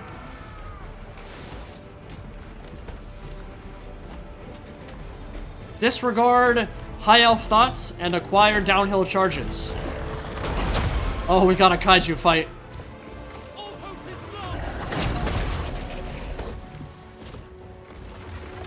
Tree Man's gonna win this. Bone Giant's already crumbling out of existence. Oh yeah, the weird charge isn't gonna help either. Oh, just headbutted him. That's so sick. 400 points now between the High Elves and the Tomb Kings. The Dark Elves are still, actually, they've got a lot left too. I think the Tomb Kings might be able to eke this one out over the High Elves. They're gonna get some good points against the Tree Man and against the Black Orc Corsairs.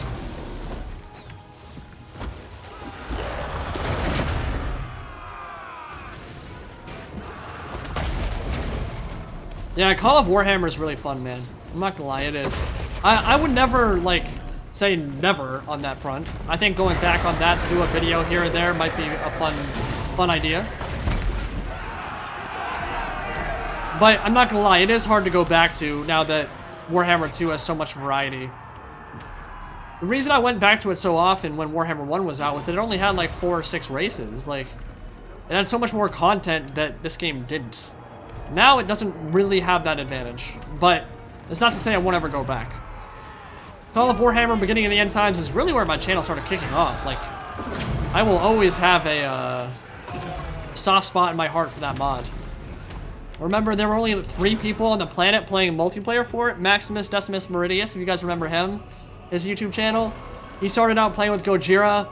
I hopped on very shortly after, and we were like the only 3 people playing, but in the run-up after Warhammer 1 was announced, that was like the hype train that everyone was looking at. To like get in the setting. That was how I started learning about the setting. Playing those battles and doing lore vids, man. I was learning alongside you guys. A great way to start the channel off right. Obviously I didn't start then. I'm doing this content to Shogun 2. But it started blowing up a bit with those Call of Warhammer videos for sure. Order must be maintained. Courage has failed us. Fun times, fun times. Oh my god, he's 100 points away. Can he get 100 points with 200 HP on Tomb Guard and a few kills on Skeleton Spearman? Does he have anything left? This is so crazy close. Oh no, they're crumbling out, no! All is chaos. Certainty spreads.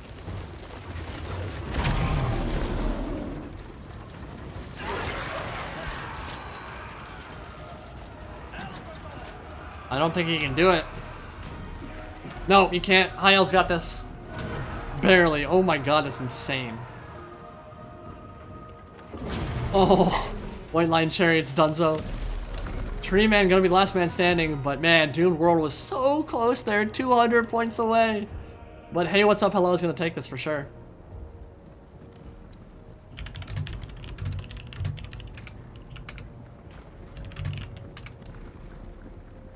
Is the current balance between Malekith and Teclis lore friendly? I'm not sure what you mean.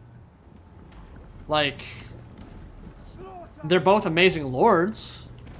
The only thing that I can think of about balance between them is the Arcane Phoenix being kind of wonky.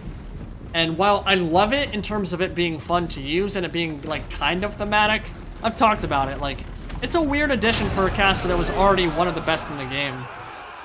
I'm not sure he needed it. And I feel like it kind of makes Teclis more of a Chad than he should be. If that makes sense. Like, what makes Teclis special is his casting ability. It's not really about his ability to tear route stuff and beat up stuff in melee. And I fear that maybe Tyrion's being outshone a bit by giving him that Arcane Phoenix mount because it's so good in melee. It's like, why would I bring Tyrion? Not that Tyrion's a bad lord, but Teclis should not be more Chad than his brother, I'll tell you that. Hey, what's up? Hello, with the 15,575 coming in first place, 200 points behind him, Doomed World with the Tomb Kings. Captain, 8,900, managed to squeeze past Dark Elves with 9,000, and Dark Elves coming in last with 8,400, but put on a pretty good show. That was a great free-for-all. Thank you guys for that. That was awesome. Password's always 9, just the number 9. Who uses Tyrion? Well, Tyrion's actually not a bad lord. Like, he's not terrible. He's just outshone at this point by Alariel and Teclis. That's the biggest issue. Like, there are so many great lords in the High Elves now. Eltharion is overpriced for what he is. He's not bad, but he's overpriced. Tyrion, maybe a little bit overpriced. His Sunfang is amazing against stuff like Tomb Kings and Vampire Counts, though. So he's not useless by any means. But Alariel and Teclis are so damn good. It's like, why bring any other lord? Imric is also in that upper echelon now. He's also really expensive, though, at 3,300. So I still think Alariel and Teclis are the go-to lords for High Elves. GG, my friends. Well played.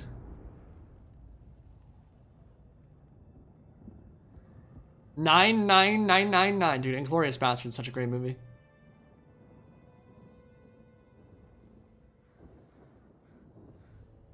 Yeah, so Lokier is a great duelist. He's got 94, I think, are his melee attack and melee defense when he has Dread Duelist popped.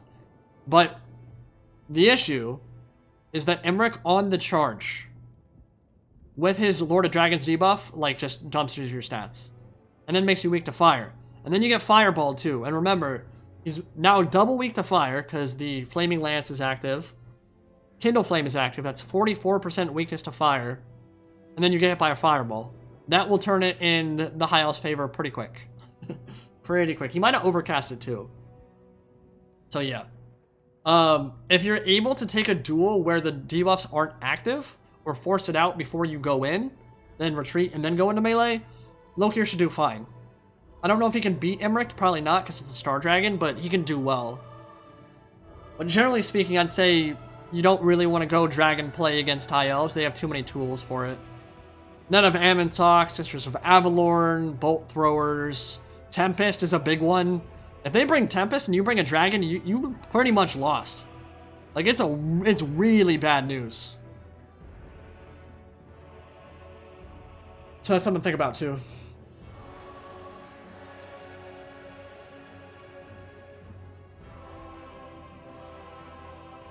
Alright, I'm gonna host again, and I might jump in on one. What do you guys think? Do you want me to play? Well, let me know right now. Chat, let me know. What do you want to see?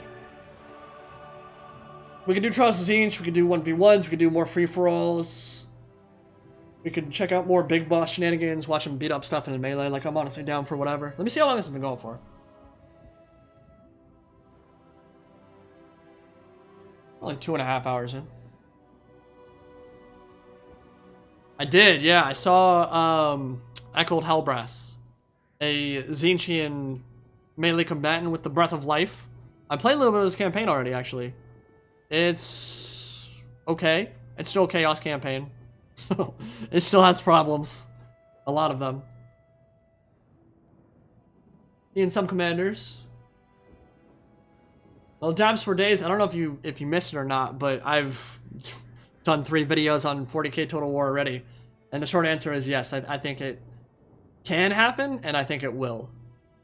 And I saw that meme on Reddit the other day of people like, it's not gonna happen. And that got 5,000 upvotes, and then someone else was like, it will happen, and that got 5,000 upvotes. And it's very clear the community is torn about it, but I think if and when it gets announced, people will be all on board with that stuff, my dude. I mean, it's gonna be epic if it happens, man. I think it will. I think it's too much of a cash cow for CA to pass up. And they've got such a good working relationship with Games Workshop now. Why wouldn't they try?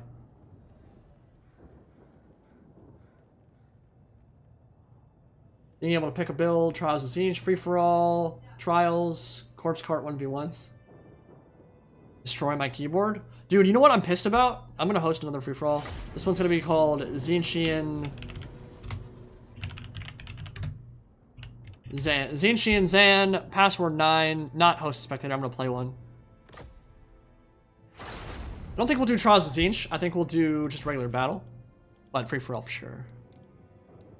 Yeah, so I have a Logitech keyboard. And it's a G810 Orion Spectrum. Great keyboard, love it. Cool LEDs, everything like that. The issue is the keycaps are starting to fall off. And I've only had it for 2.5 years. And I asked them, like, hey, do you guys wanna send me some new keycaps or send me a new keyboard? Like, it's a little bit ridiculous. Like, I don't treat my keyboard poorly at all. Why is it breaking down just from me typing? So my control key and my S key have fallen off. I bought a new keycap for the control key, put it in, but it's still like, if I wiggle it a lot, it can still pop out. S key, I literally don't have an S key. I'm just hitting the switch. The cherry switch. Maybe you can hear it? I'm just hitting it. That's what I'm hitting. So it's like, they told me, the warranty's expired, we can't help you out, sorry, we can't even run it through the system. And I'm like, dude, your keyboard's breaking down on me for no reason. And now you're not sending me anything to replace it. Like, I'm not gonna buy a $150 keyboard because your keycaps don't work properly. After 2.5 years of just normal use. Milk in the fridge. Love your content. You should stream more. Also, I don't know if you still use Twitch, but I like it when you do at YouTube Live. Thanks, mate, for the $5. Much appreciated. Yeah, I like YouTube because I can make it a VOD right after, and that's where my viewers are. Like, I don't think there's anything wrong with Twitch, and if I was going to make a full push to streaming, I'd probably go to Twitch, but YouTube is like where my viewer base is, so it doesn't really make sense to go elsewhere. We're gonna go ultra, not large armies, but we're gonna go get a little bit of a bigger battle going in this one. 17,000. Let people experiment with their builds a little bit more.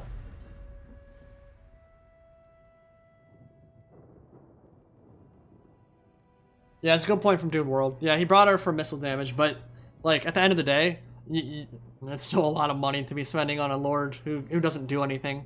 And you saw how quick she was dumpstered by Emmerich. Not that on a Necroserpent it would have been much better for her, but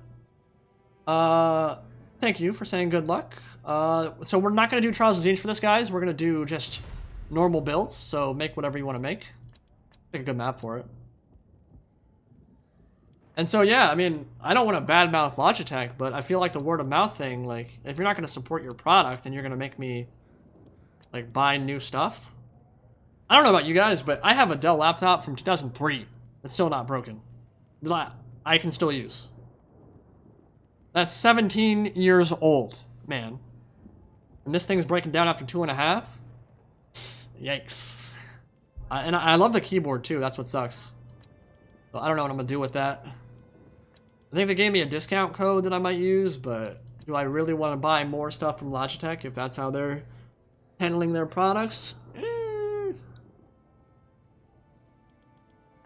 I don't know.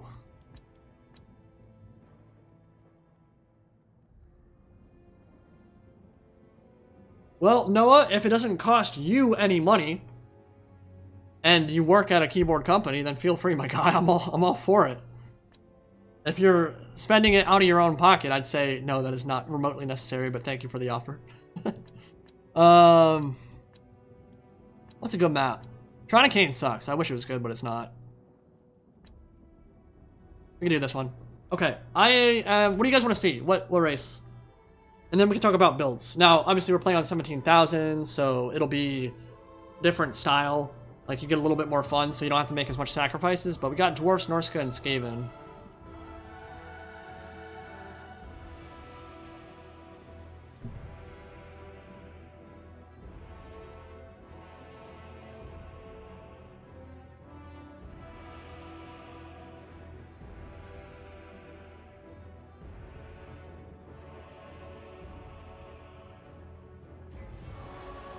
What race do you want me to play?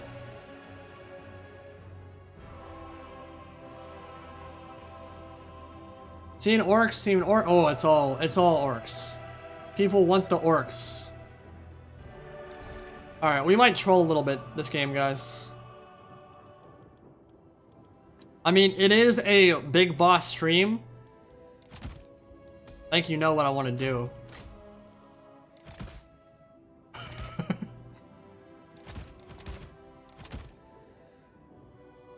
$2 lizards. I mean, this seems like a reasonable build, right? Like, what could go wrong? Fortune favors the Here we go, here we go, here we go. Joseph, you lizards, $2. Thank you so much, my friend. Much appreciated. What do you guys think of the Big Boss Doom stack?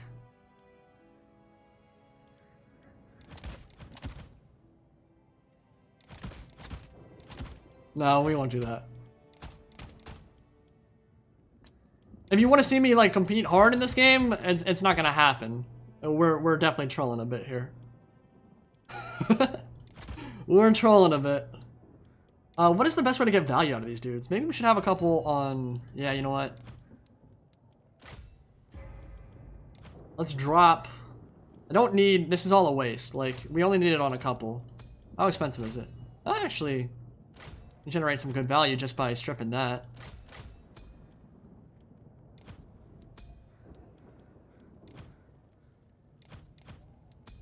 Keep it on a handful of them. Okay, what else do I need? Yeah, there's no way this will win. Like, not even a little bit. But wow, time it is. Oh, you know what? I have the perfect plan. The perfect plan. Let's drop one of them. Oh, it's expensive. Oh, this is a trash-ass army. This is not good.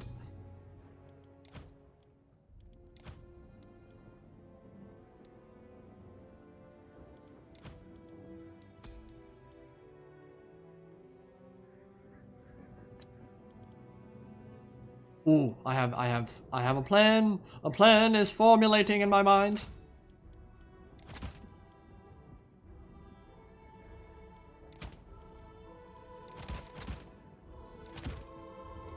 Alright, it doesn't get better than that. GG, there's no way they can win. If you guys stream snipe me, I'm banning you from my stream forever. You'll be banned from YouTube. I'm gonna call up my Uncle Gaben, he'll ban you from Steam. Call up Jack Dorsey, ban you from Twitter.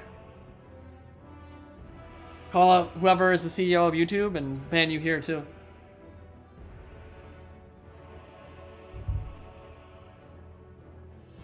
Here we go, here we go, here we go!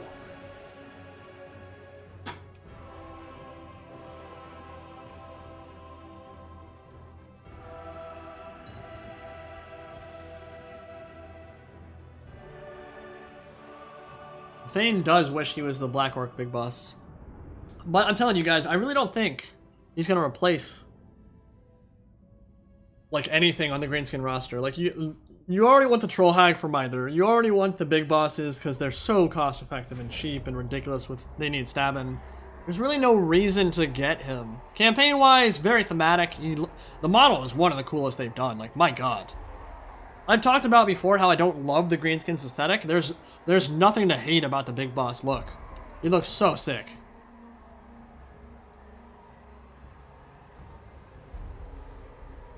Wait, didn't I pick Exploding Squigs? I did. I think.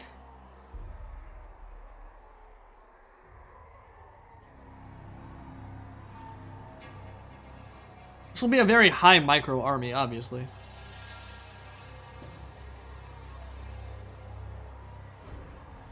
Some Wyvern love? I don't feel like Black Orc Big Boss should be riding Wyverns. I feel like a Black Orc is all about being a Black Orc. Fighting in melee, crumping in melee. A Wyvern kind of nullifies that purpose. And it's kind of like giving Teclis a Arcane Phoenix. Kind of takes away from what they're supposed to be. So I don't think I need a Wyvern.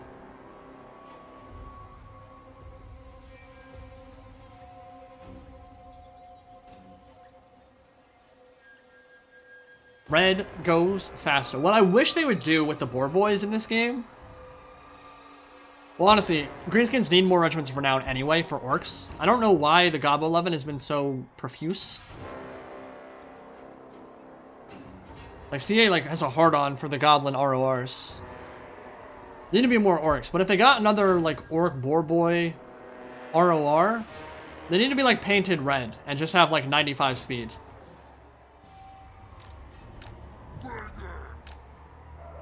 Alright. God, this build is so bad. Yeah, these are. Yeah, what are you talking about? You scared me for a second. I was sure. Okay, so they are, who do I go? Ooh. I have plants.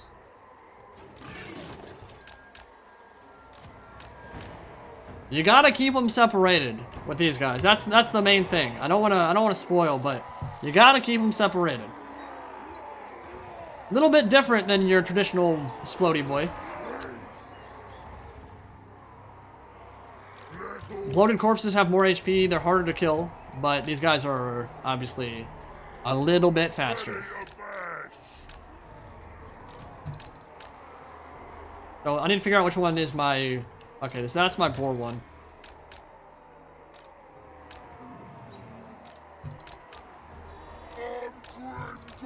Dude, this army is... I hope they don't have like soul stealers or final transmutation. That could get real nasty real fast. Because there's only one way to play this. That's to blob like a mother. But what we're gonna do here... Who do I want to kill first?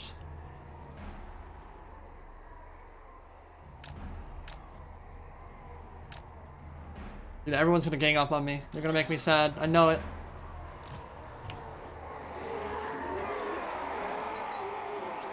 Does that not look thematic as hell? That's just a great look.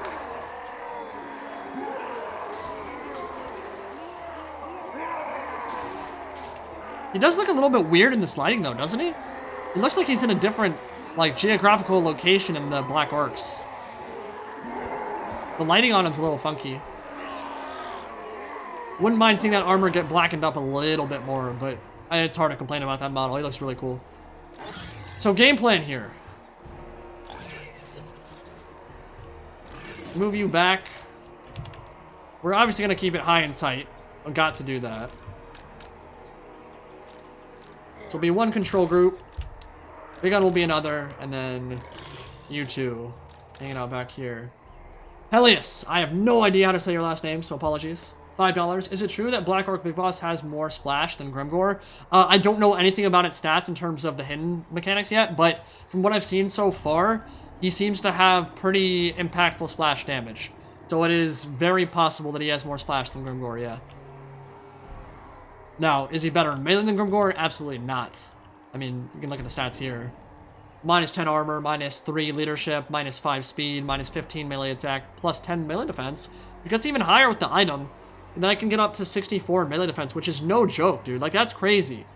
64 melee defense when he's below 50% HP with the item is really good. But, weapon strength and all that's obviously way lower.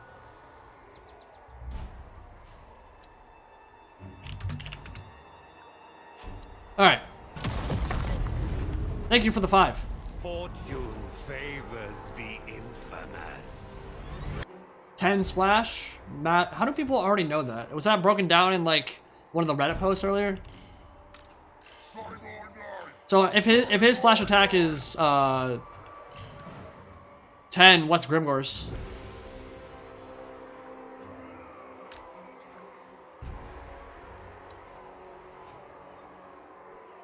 There is no in between. Yeah, it's pretty much free for alls in a nutshell, my guy. All right. Gonna move my mic for this one so I can actually see WoW when it goes off. Okay, let's do it. Good luck, have fun, boys. Now, I'm a little hesitant about my... Okay, well, we'll see. Well, that's some value right there. Oh, oh, oh, do it, do it, do it, do it, do it, do it, baby. Do it for me. Now, actually, tell you what. We're probably way better against the Dawi. You are gonna need to hit your shots, though, my dude.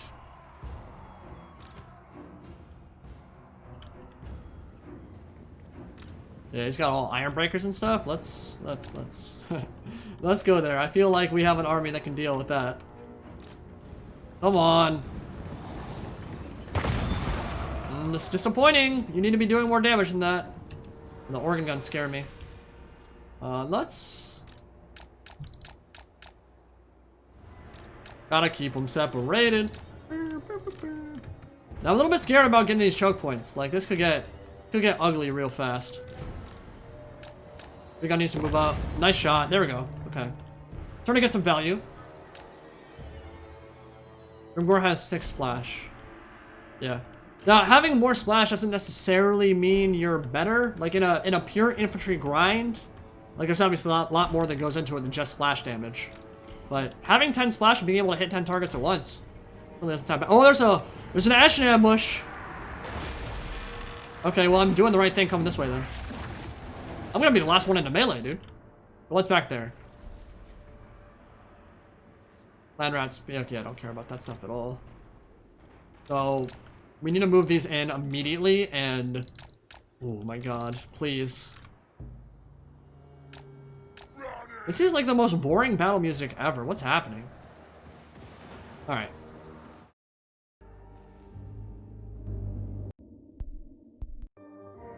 Let's blast some tunes.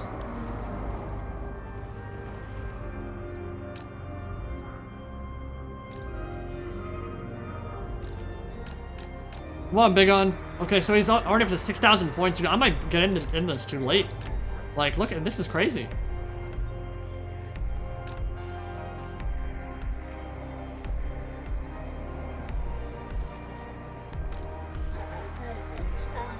We need to hurry up.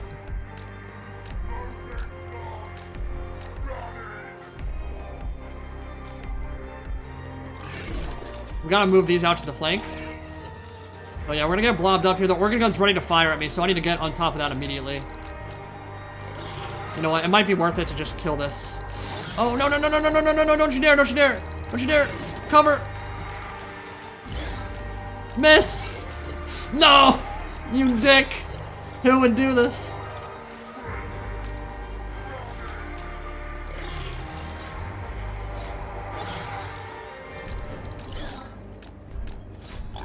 They're not gonna make it. They're not gonna make it. Why would you go all the way around? That makes absolutely no sense. Wait, what? Okay, you idiot. You idiot. You idiot.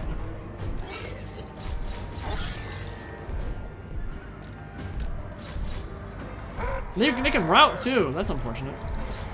Alright, finally. Now it's actually playing real music. Okay. Alright, we're in a melee now. Let's not commit too much to this fight. Oh, he has Gotrek and Ungrim, okay. Well, we can beat the crap out of them. Just go in.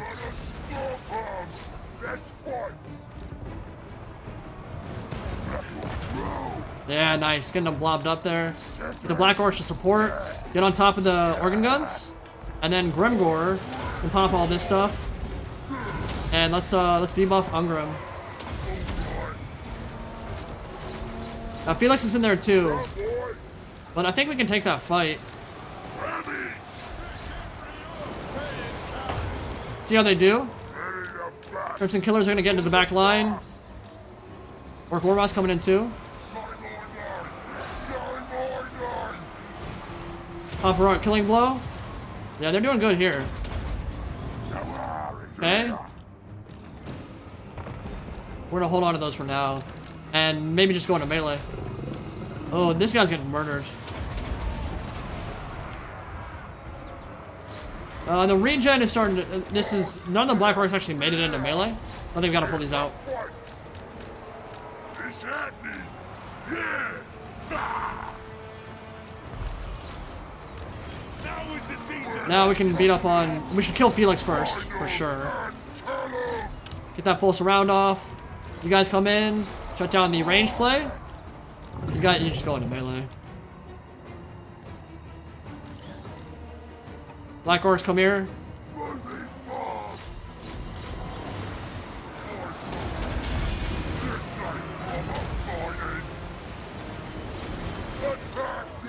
The goon fight has been brutal. We're getting to the back line, though. Oh, Grimgor, you have not impressed me here, my friend. You have not impressed me at all. Alright, we gotta get out of this fight.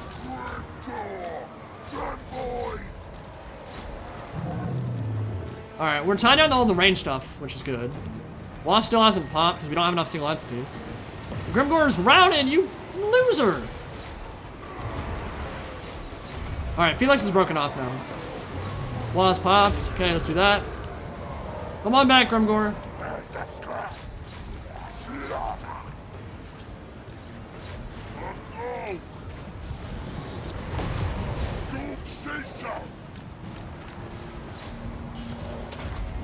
Oh, could you not? Unbelievable. I think they can escape. Let's come over here. Grimgor is back. Alright, we're gonna kill them off.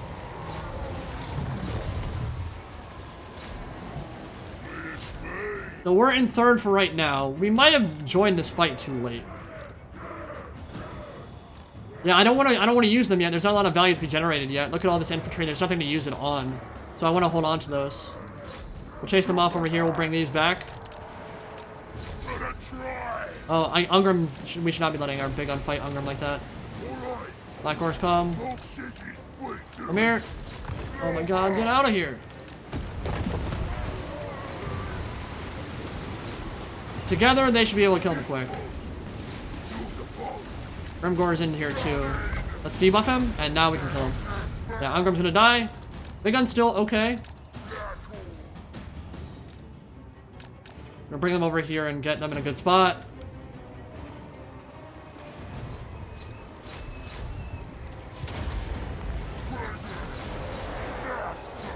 Okay, so both those players are super far ahead right now, but that doesn't mean this is over. I can't really deal with mammoths at all. They're gonna run over me, like really bad. So we need to start putting the big gun in a position where we can fire in on infantry, but there's not a whole lot of high value infantry left. So maybe shooting at the single entities is the play at this point. Here we go.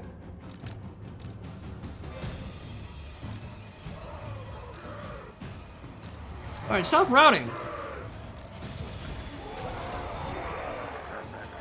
Grimgor did break. God dang it. He was a loser this game.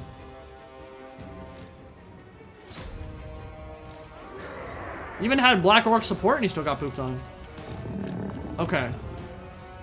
$2. Dwarf waifu or elf waifu? Dwarf waifu all day, my dude.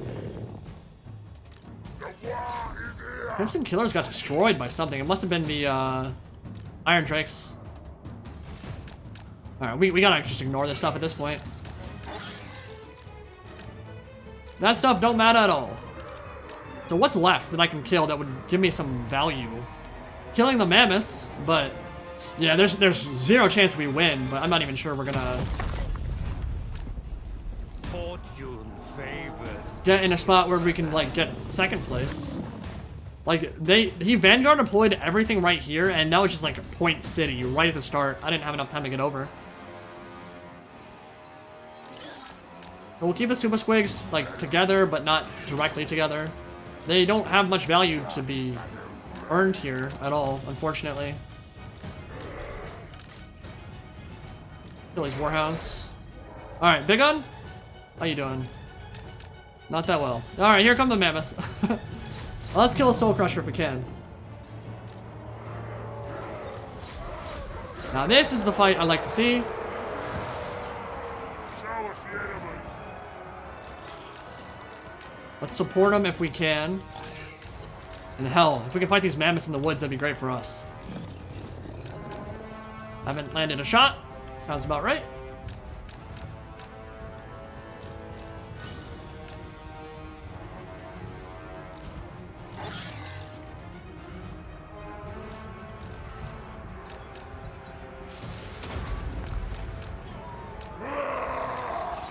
Oh, this is gonna be so painful, man. These mammoths are gonna roll over me.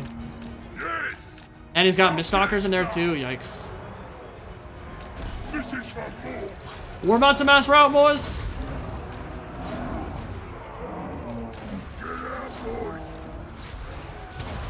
Gonna pop heroic killing blow on all this stuff. Man, brutal, brutal, brutal, brutal. What can I kill? It's just gonna be tear out city.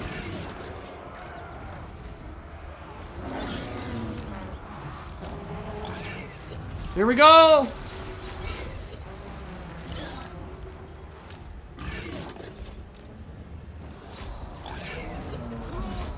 Hey, you better run.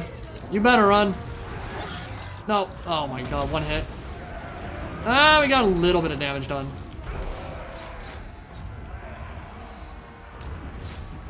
Kill the Mahart if we can. Dude, he just ran over all that Ashen stuff. Why'd you vanguard your whole army fighting mammoths?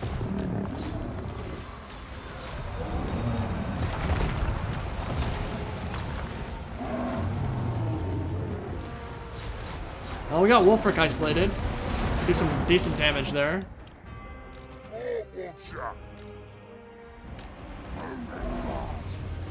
Kill him! That did 800 damage. Oh my god. Oh, kill this idiot. Nice. That's a nice piercing bolt of burning. That did a lot of damage to the rogue idol.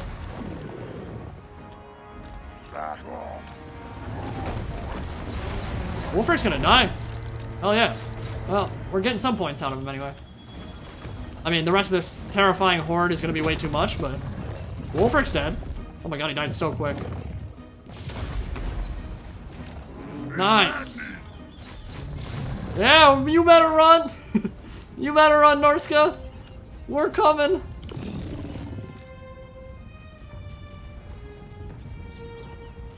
That's a campaign exclusive unit, the Great Mahard of Bloodfjord. Oh my god, they're mass routing, dude. Is this the dream? Come on, Black Orcs, get over here.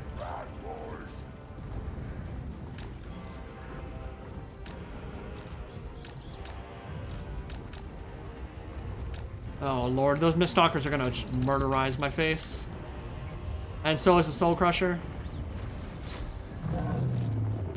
Maybe we just try to avoid fighting them if we can. Oh, we can't. Just go in. Who cares? Who cares?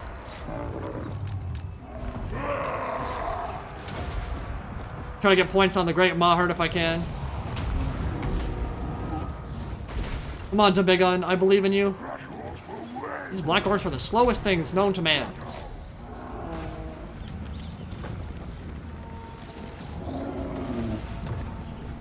Oh, he routed. No. We actually didn't get very many points for killing Wolfric. That was kind of weird. 500 damage. Nice, dude. Yeah, when heroic killing blows pop 661 for a hero, that's pretty crazy. One more attack might kill him. Alright, well, they're shattered, so they don't matter anymore. Bring them back. Come on, Black Orcs.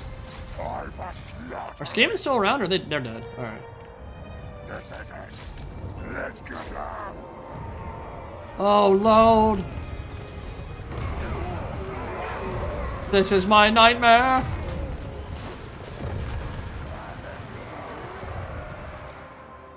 Yeah, mammoths are strong. Mammoths are pretty good. Oh my god, those poor Black Orcs just got face rolled. Pinkamena, feed me your infantry so we can see the Black Orc fight.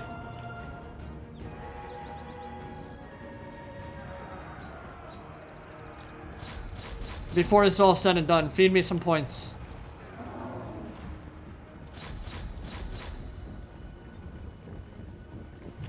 Here he comes. Oh yeah. Big Boss coming in on the board. Oh.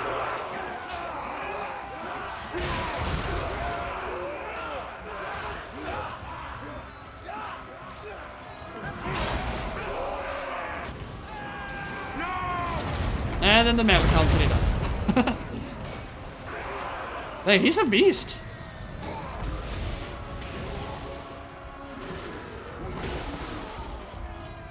We'll be back. That's a fun little build. Yeah, he's just got way too many points at the start. He ran over like all the Esh and stuff. I don't know what he jumped out to the early lead was, but it had to have been like 9,000. And he'll be the last man standing. GG. Pink Omega gonna take it. Iron B second. I am third. And were Dwarfs fourth? I think Dwarfs were fourth. So, that kind of build, not tournament legal at all. The fight with Gotrek and Felix really didn't go very well, which kind of makes sense. They're able to give themselves massive ward saves and regen and unbreakable. Now, they did nerf Ungram Iron Fist. They nerfed the Death Blob, rather. Not Ungram, but Gotrek and Felix. Felix's regen only kicks into one other hero or lord now, so they weren't both getting regen. It was only one. I honestly thought with Black Orc support that duel wouldn't be a problem, but I mean, Gotrek is scary. He's a really scary duelist. Felix has bonus versus infantry, which helps a lot, and he was just able to get some good rolls there and take that fight. We still won it, but it hurt more than it probably should have, and he had the benefit of the regen and the ward saves and such. So, the big bosses, these two did not do very well. The rest were pretty solid. Black Orcs were fine. Crimson Killers, I'm not sure what happened to them. I think they got probably bomb dropped by Gyros and Iron Drake flamed, but I'm not sure. Super Squig, well, I know that's not right. I saw them get kills. I saw, like, multiple Marauders die when it blew up, so I don't think that's correct. But the Super Squigs did not work out at all. He was able to get in on the, with the organ gun and the Thunderers and shoot two of them down early. I would have loved to have been in that initial fight, man. Like, being able to cross the gap there and blow them all up when they were fighting in melee. And some Ashen squads blown up in one single Super Squig would have been real nice. But GG. Well, yeah, but Grimgor was dueling stuff, so, like, the kill count for him doesn't matter. He was literally just fighting Gotrek, Felix, and Ungram, which are, to be fair, pretty scary duelists. So, not surprising that he didn't do, like, a lot of killing.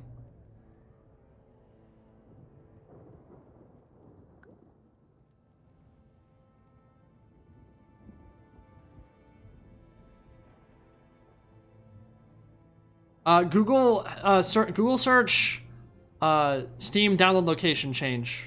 That's all you gotta do, and you should be able to find it. It's Steam downloads, then switch your download server to US East, Washington, D.C. Alright.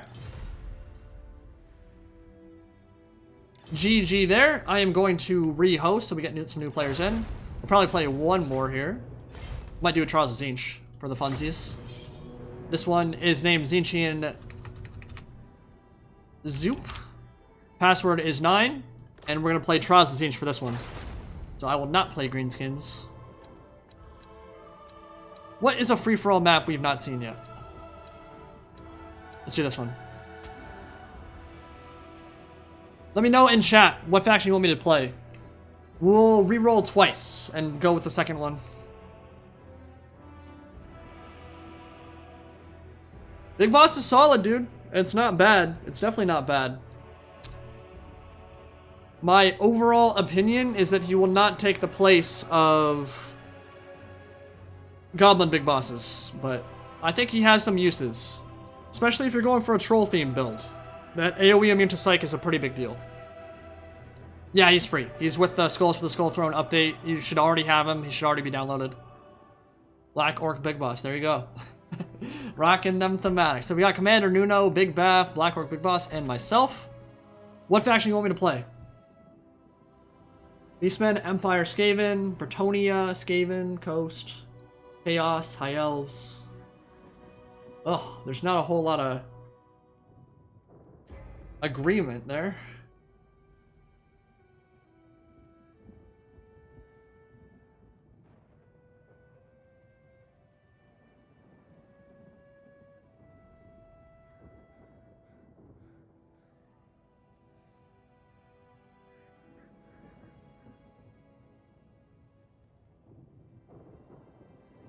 What's not been played on stream today?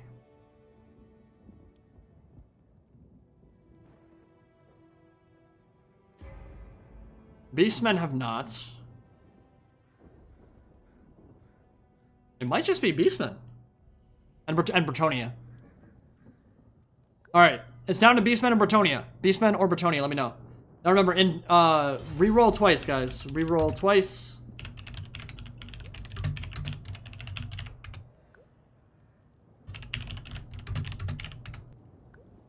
So Bretonia or Beastmen, those are the two options.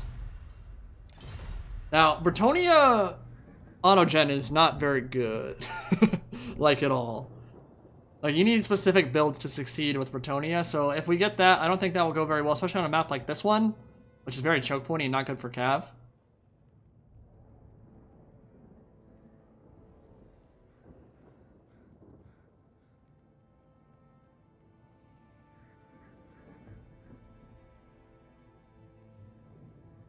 Yeah, I think Bretonia is winning.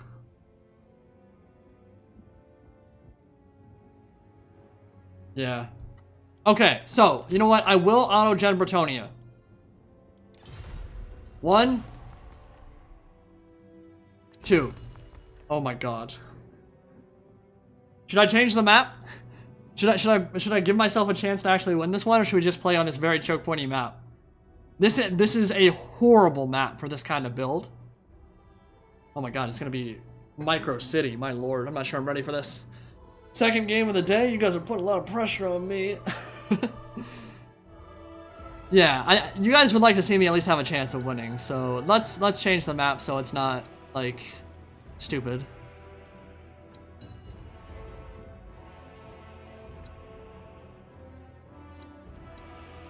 We'll go Lost Temple again. We've not done Desert Canyon, let's do this one. Now, even this map can get really scary. Crossing is difficult. It depends who I'm up against. It's not a terrible build, just a lot of cav. A lot of cav. Lots of micro. We got Albrecht on a Barded Warhorse. What a build that is. Okay.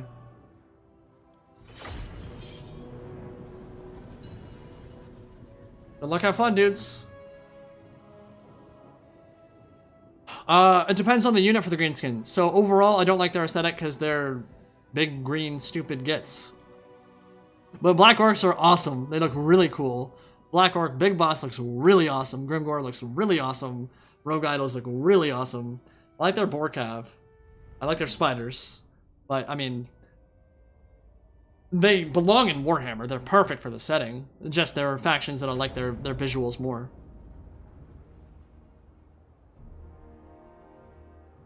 It's been done perfectly in this game. Their playstyle, their custom models, their assets, everything. And honestly, I think right now they're probably one of the more fun campaigns. Like, you just swim in money. Even on Legendary. With Grimgore and with the Greenskin tribes, like, you just make so much cash money. Build the Luda, whatever, the 400 gold a turn thing everywhere. You get obscene amounts of money from sacking and raising and all that good stuff. From raiding, too. Like, their economy is crazy right now. And crazy economy means crazy stacks. They've not fixed this. This has been a problem for a long time. That stupid... Right there. Flickering. I'm not sure what that is. Okay. I am against Black Orc Big Boss, so if he has a bunch of spiders and stuff, or Black Orcs, I'm in huge trouble.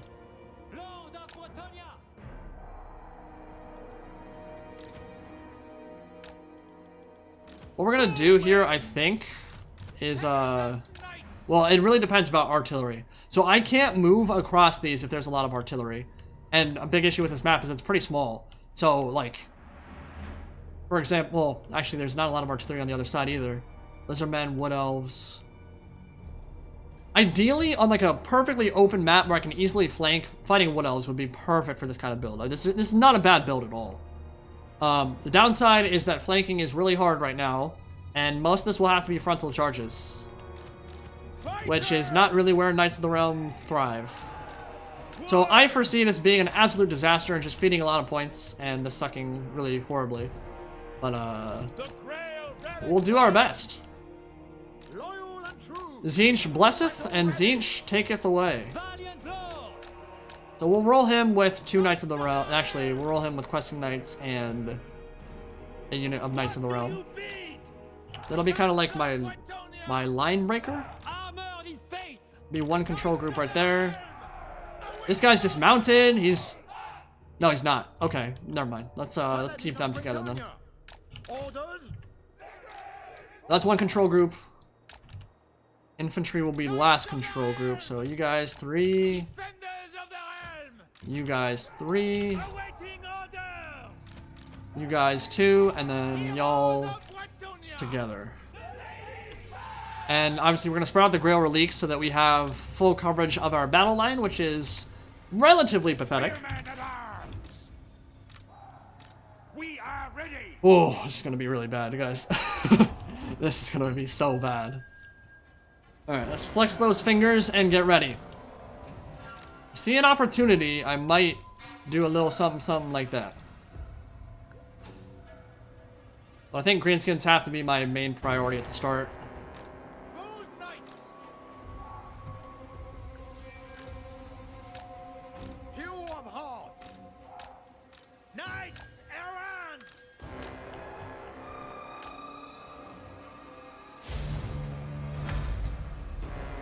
Yeah, dude, the Lizardman matchup for Bretonia is awful. So what does he have? He has Stone Trolls, Orc War Boss, not a lot of range firepower that I can tell. Okay. Ready for order. Okay. This Noble knights. might be doable, maybe. Maybe. Hastily. A lot of Black Orcs, though. A lot of Savage Orcs. He's got some punch in that main fight, for sure. Moving apace. A little bit of Flyers on that side. Wood Elves? Yeah, I would like to have fought Wood Elves. 100%. They got a bunch of Treekin and Treeman, which are not that big a deal. Yes. Alright. Our front line is going to get absolutely butchered. We are ready. Pegasus knights. Spearmen at arms. Paladin of Yeah, the Black Orcs on the left flank are a huge problem. Errant. I actually really just don't have Ready for a good answer to those at all. Bretonia. Take the ground. Now, I'm going to try to deny him the ability to land in and amongst my troops. He does have archers. I might have to just suck it up. I have no magic either. I need him dead. I'm gonna let that fight out. Bretonia. Yeah, that's going pretty well actually. Okay. At once. Hastily. Let's go. Knightly valor. He's a feral hydra. What in the ass? Men of Bretonia. Show us the foe. All right, we're gonna pull away. Moving apace. At once. Run. Swiftly. Pull you out. At Trying to goon him up. Hit him with the heroic killing blow.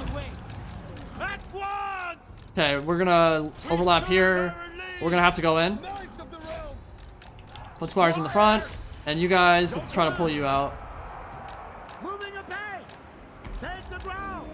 We're doing some good damage to the giant. We're gonna bust up the center. Maybe send the halberds over to help out. Okay, so they fight the war boss. Kill that war boss if you can. Paladin of Bretonia. Get Albrecht on top.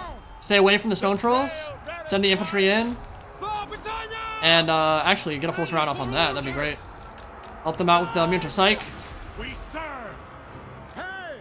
Orders. My soul is aflame. Alright, giant's getting wrecked. Our lady. Pull him out. Where's the questing knight at? Right here. Okay. The stone trolls are starting to flank around. Knights of the Realm are good for them. Yeah, Pegasus are a little bit meh.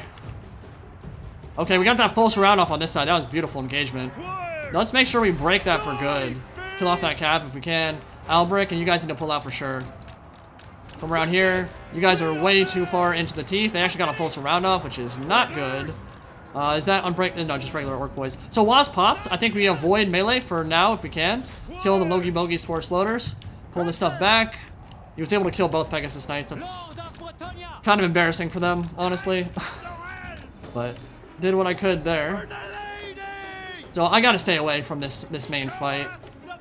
We're about tied, about even so far. You're gonna charge there, so let's kill a Savage Boar Boy Big Guns. You guys pull out. And let's salvage whatever we can. Knights of the Realm out of there. Did a ton of damage to the giant. Get them in a control group. Pull you away. And I'll tell you what, you guys can just Honor the lady. kill that big boss. Get out of here. Stop running, just kill it. Lady. Okay, they're dead. Run. Run him through. So now I think we just avoid fight with the rest of the Greenskins. Bretonia. Swiftly. If we can kill him, that's great. Kill the guy on the wolf chariot. But yeah, they're getting too close. Let's pull away. Separate control group here. Just get the hell out of combat. Yes. Come back for me, please. Got him. Alright, cool. So what's going on over here? Looks like Lizardmen might be winning that one.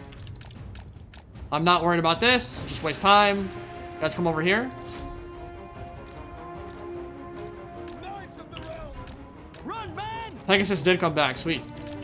Oh. I don't know what's going on over there. Can easily strike at those archers.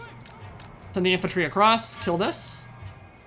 And avoid the Hydra. Avoid the Giant. And do what we can to kill the stragglers. Alright, cool. Not going too bad. We're in a position to maybe take this game, depending on what they have left. Which, to be fair, I've not looked at on the other side. But yeah, Foot Squire, stay away. You guys can separate control group. You guys are now your own thing. The infantry. Kill off the archers. I'm not gonna overcommit there. There's no point. Okay. So, what do we have left? We have tree men. We have a lot of trees. Get out of there. Get out of there. What are you doing? With haste. What are they hung up on? At once. Oh, dude, they're hung up on a chariot. Get out of there.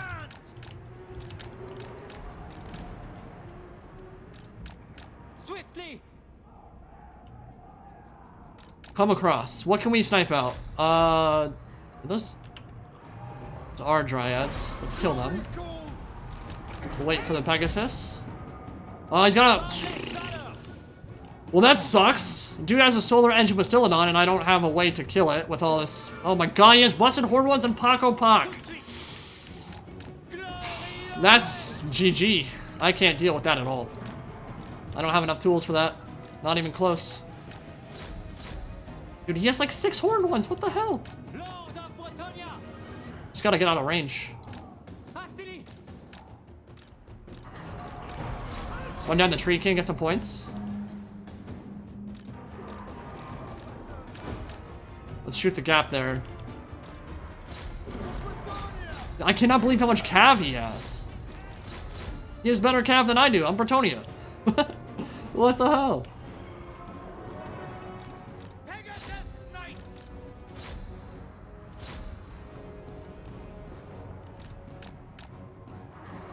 He has like 3 horned ones, blessed horned ones, Paco Pac. That's insane.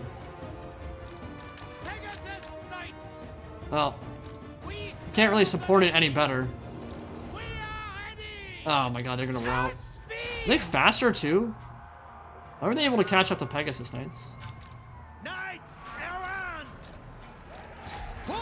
Yeah, these horned ones are absolutely butchering me.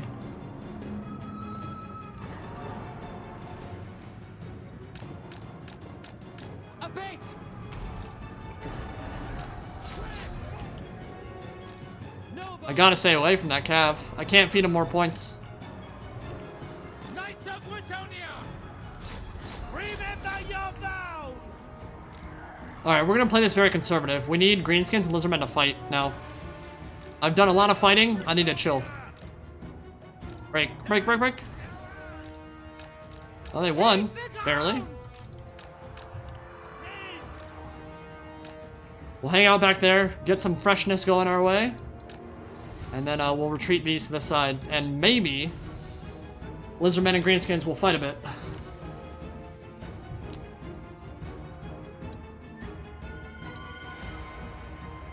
Wait, themed builds? What do you mean themed builds? Did someone not auto-gen? That would make me sad. They look like auto-gen armies. I think they are. What else might not have been? Yeah, I think Wood Elves brought a full tree-themed army. Yeah. He definitely didn't auto-gen, which is fine, I don't care. What do you mean? Okay. We're gonna hang out right back here and chill. Orc War Boss did not get killed by double Pegasus Knight, which is more than a little embarrassing for Bretonia, I feel like, but Knights errant! what are you gonna do? Here they come. They won it. Wow. Okay, well, I'll tell you what. Battle ready! At once! If you want it, I will give it. Attack! Swiftly! Those blessed Hornwoods are gonna murderize me. And he has Manticore summons? Christ. Knights errant! Hastily!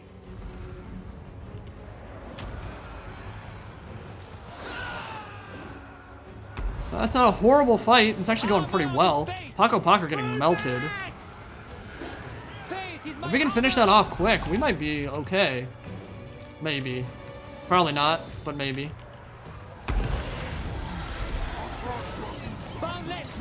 Manticore's starting to mess me up. Bound by honor! Kill the Manticore first and then worry about the Basilodon after. They're gonna win. Nice, we killed the Cav. Cool. Okay, route. Seriously, route? Seriously, route? Charge! Go Knights! Knights of the Realm! Unbelievable.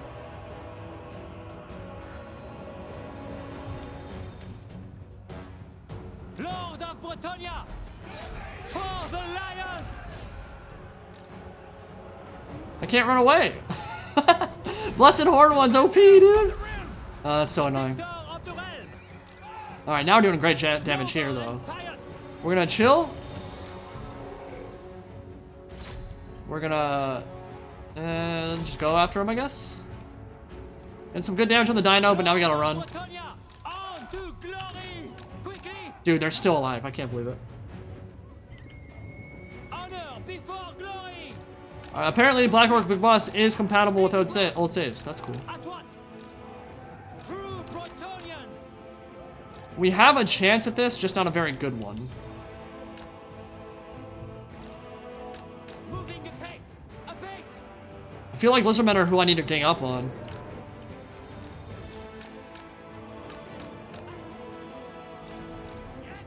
Pretty epic, though. Post haste! Yeah, we'll let Lizardmen and or Wood Elves and Greenskins fight it out. Keep you guys alive. The lion's will! For the lady! I think this is a fight I can win. I think it is. Take the ground!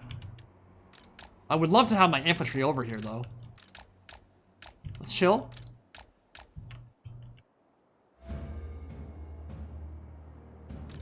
Boundless valor! Isolate that Basilodon, isolate Tehenoan, get a full surround off. I think it's maybe doable.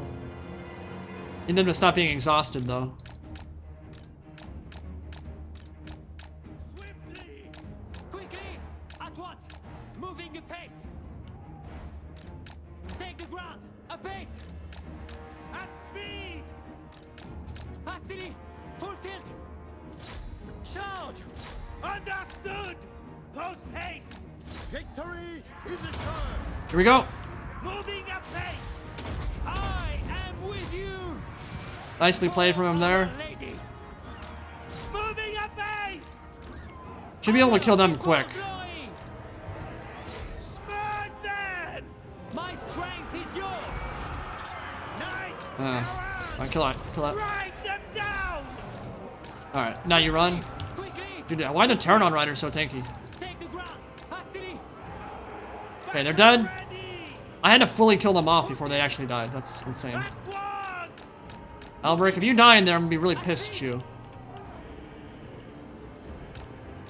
Knights errant! With haste! On to glory! At what?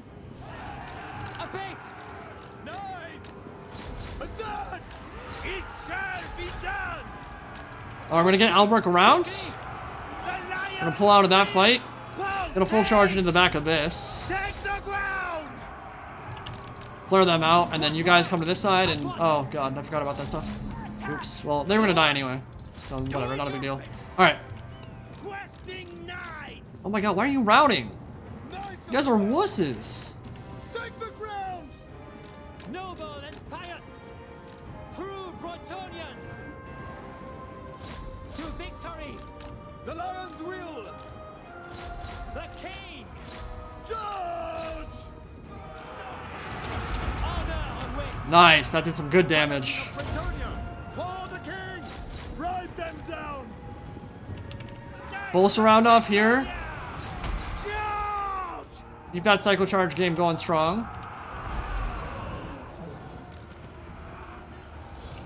The silver one's gonna die. Hastily, at speed. Get these guys out. Haste. Questing Knight's gonna another charge in. And then you guys retreat and do another cycle charge. Okay, so next one is Solar Engine. Can I get rid of that? If that's gone, Tehanoin will crumble quickly soon after. Orders, Just don't round off the map, please. Swiftly. swiftly. For the lion. Here we go. Hastily. It is time. Take the ground. No, they're gonna tear her out. Get out of there. Speed. Knights errant. Lord of Bretonia. Break them. Wow. Cut them down. Full tilt. Knights errant. Smite them. Yes. On to glory. Honor and glory. The Guardian Aura is helping me so much right now. Kill it. Honor before glory. That should keep me in the fight for a little bit longer. They came back. Squires. As you say. Oh, my calf's leaving. No. Noble and pious, armored in faith, Bretonian law, Full tilt. Get up, get up, get up. Oh my god, they all came back. Oh my god. Pulse taste. apace, full tilt, Alright, tout de suite. now we ignore Lizardmen. Withdraw. Hastily. Can we shoot this gap? Oh, shoot the gap. Go. Boundless valor, moving apace. Immediately. Cut them down. Delta split. At once. Oh.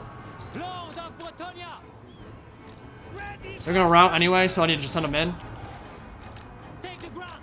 Swiftly. Glory awaits. I just need points. Haste. Hastily, ready at once. Orders. Full tilt, on to glory. Yes, kill Tehanoin. Draw. Kill him. Tout de suite. For our lady. Oh my god, they broke so quick. Honor duty. Take the ground. Yeah, we're not gonna be able to squeeze this one out. Greenskins are gonna take it, for sure. I honor my vow. Well, it was a valiant effort. Don't think we played that too bad. Moving apace, at speed. We'll just go into melee at this point. There's not a whole lot left we can do. My lord. My soul is aflame. Honor awaits. Battle ready.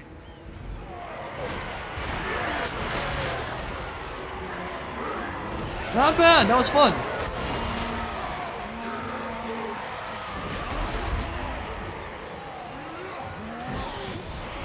F in the chat for Bretonia. Not a bad build, but not an ideal map setup for it, unfortunately. Glory awaits. Yeah, we're gonna break all that stuff. Squires. Run 'em through. Faith is my There comes the armor. Hydra. Rolling.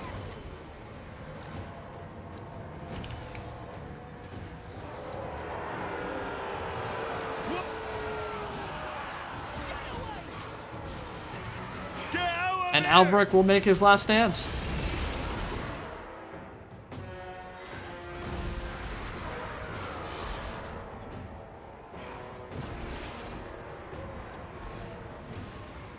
Yeah, dude, those Black Orcs, even in like a normal Bretonia versus Greenskins matchup, really unpleasant for Bretonia to fight against. Hard to deal with. So I think I played that right. Like, I basically ignored the Black Orcs for as long as I could. Did as much damage to the Giant and the Orc War Boss as I could.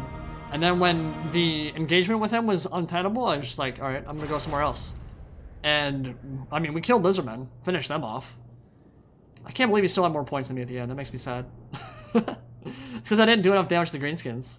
Like, this is a problem for Bretonnia, dude. Like, Trolls, Hydra, Giant, Black Orcs, Big Uns, like... When you're forced to charge in from the front, it's just not ideal. But not a bad build overall. On a map that's a little bit more open, with, like, more avenues of attack, where you don't have to move through choke points and stuff, could have been pretty good. Look at those chevrons earned. Because it's an auto-gen army. Remember, we didn't build these armies. This was completely auto-gen Trials of Tzeentch, so campaign exclusive becomes available in auto-gens. And he got a Hydra, which is from the Greenskins WA armies. If you're in the right position on the map, you get access to these bad boys. So that was a fun one, for sure. Rare Leaks helped me fight it out and made it a little bit longer than normally would have been able to. Not massive amount of kills on any of this stuff, but that doesn't surprise me. Black Orc Big Boss with his first free-for-all game ever, maybe first multiplayer game ever, managed to take it. Well played, sir.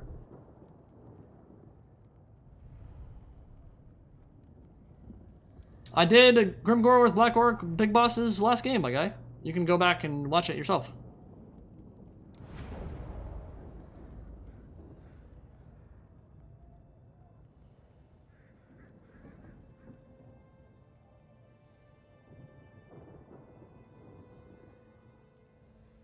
Interesting games.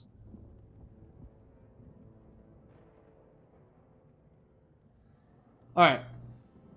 I have not eaten today. I think I need to get some food. Thank you all for joining me on stream and for checking out the Black Orc Big Boss with me. We will be doing some more streaming very soon. I'm not going to show off his skill tree today. I don't think it matters. But I am going to call it there. Had fun. We will be doing some multiplayer action very soon. And, probably some more lore videos coming soon as well. So, exciting times. Everchosen is this weekend. Be sure to check it out. That'll be on the agenda. I will be sure to tune in and watch some of that as well. And I think I am going to grab some burritos or something and chill, drink some beer, and enjoy the rest of my evening. So, to you guys as well, hope you all enjoy your night tonight. And I will see you all very soon. More content coming very soon. Any pride. Signing out for now. Have a good one, guys. Thank you all for the donations. Much appreciated.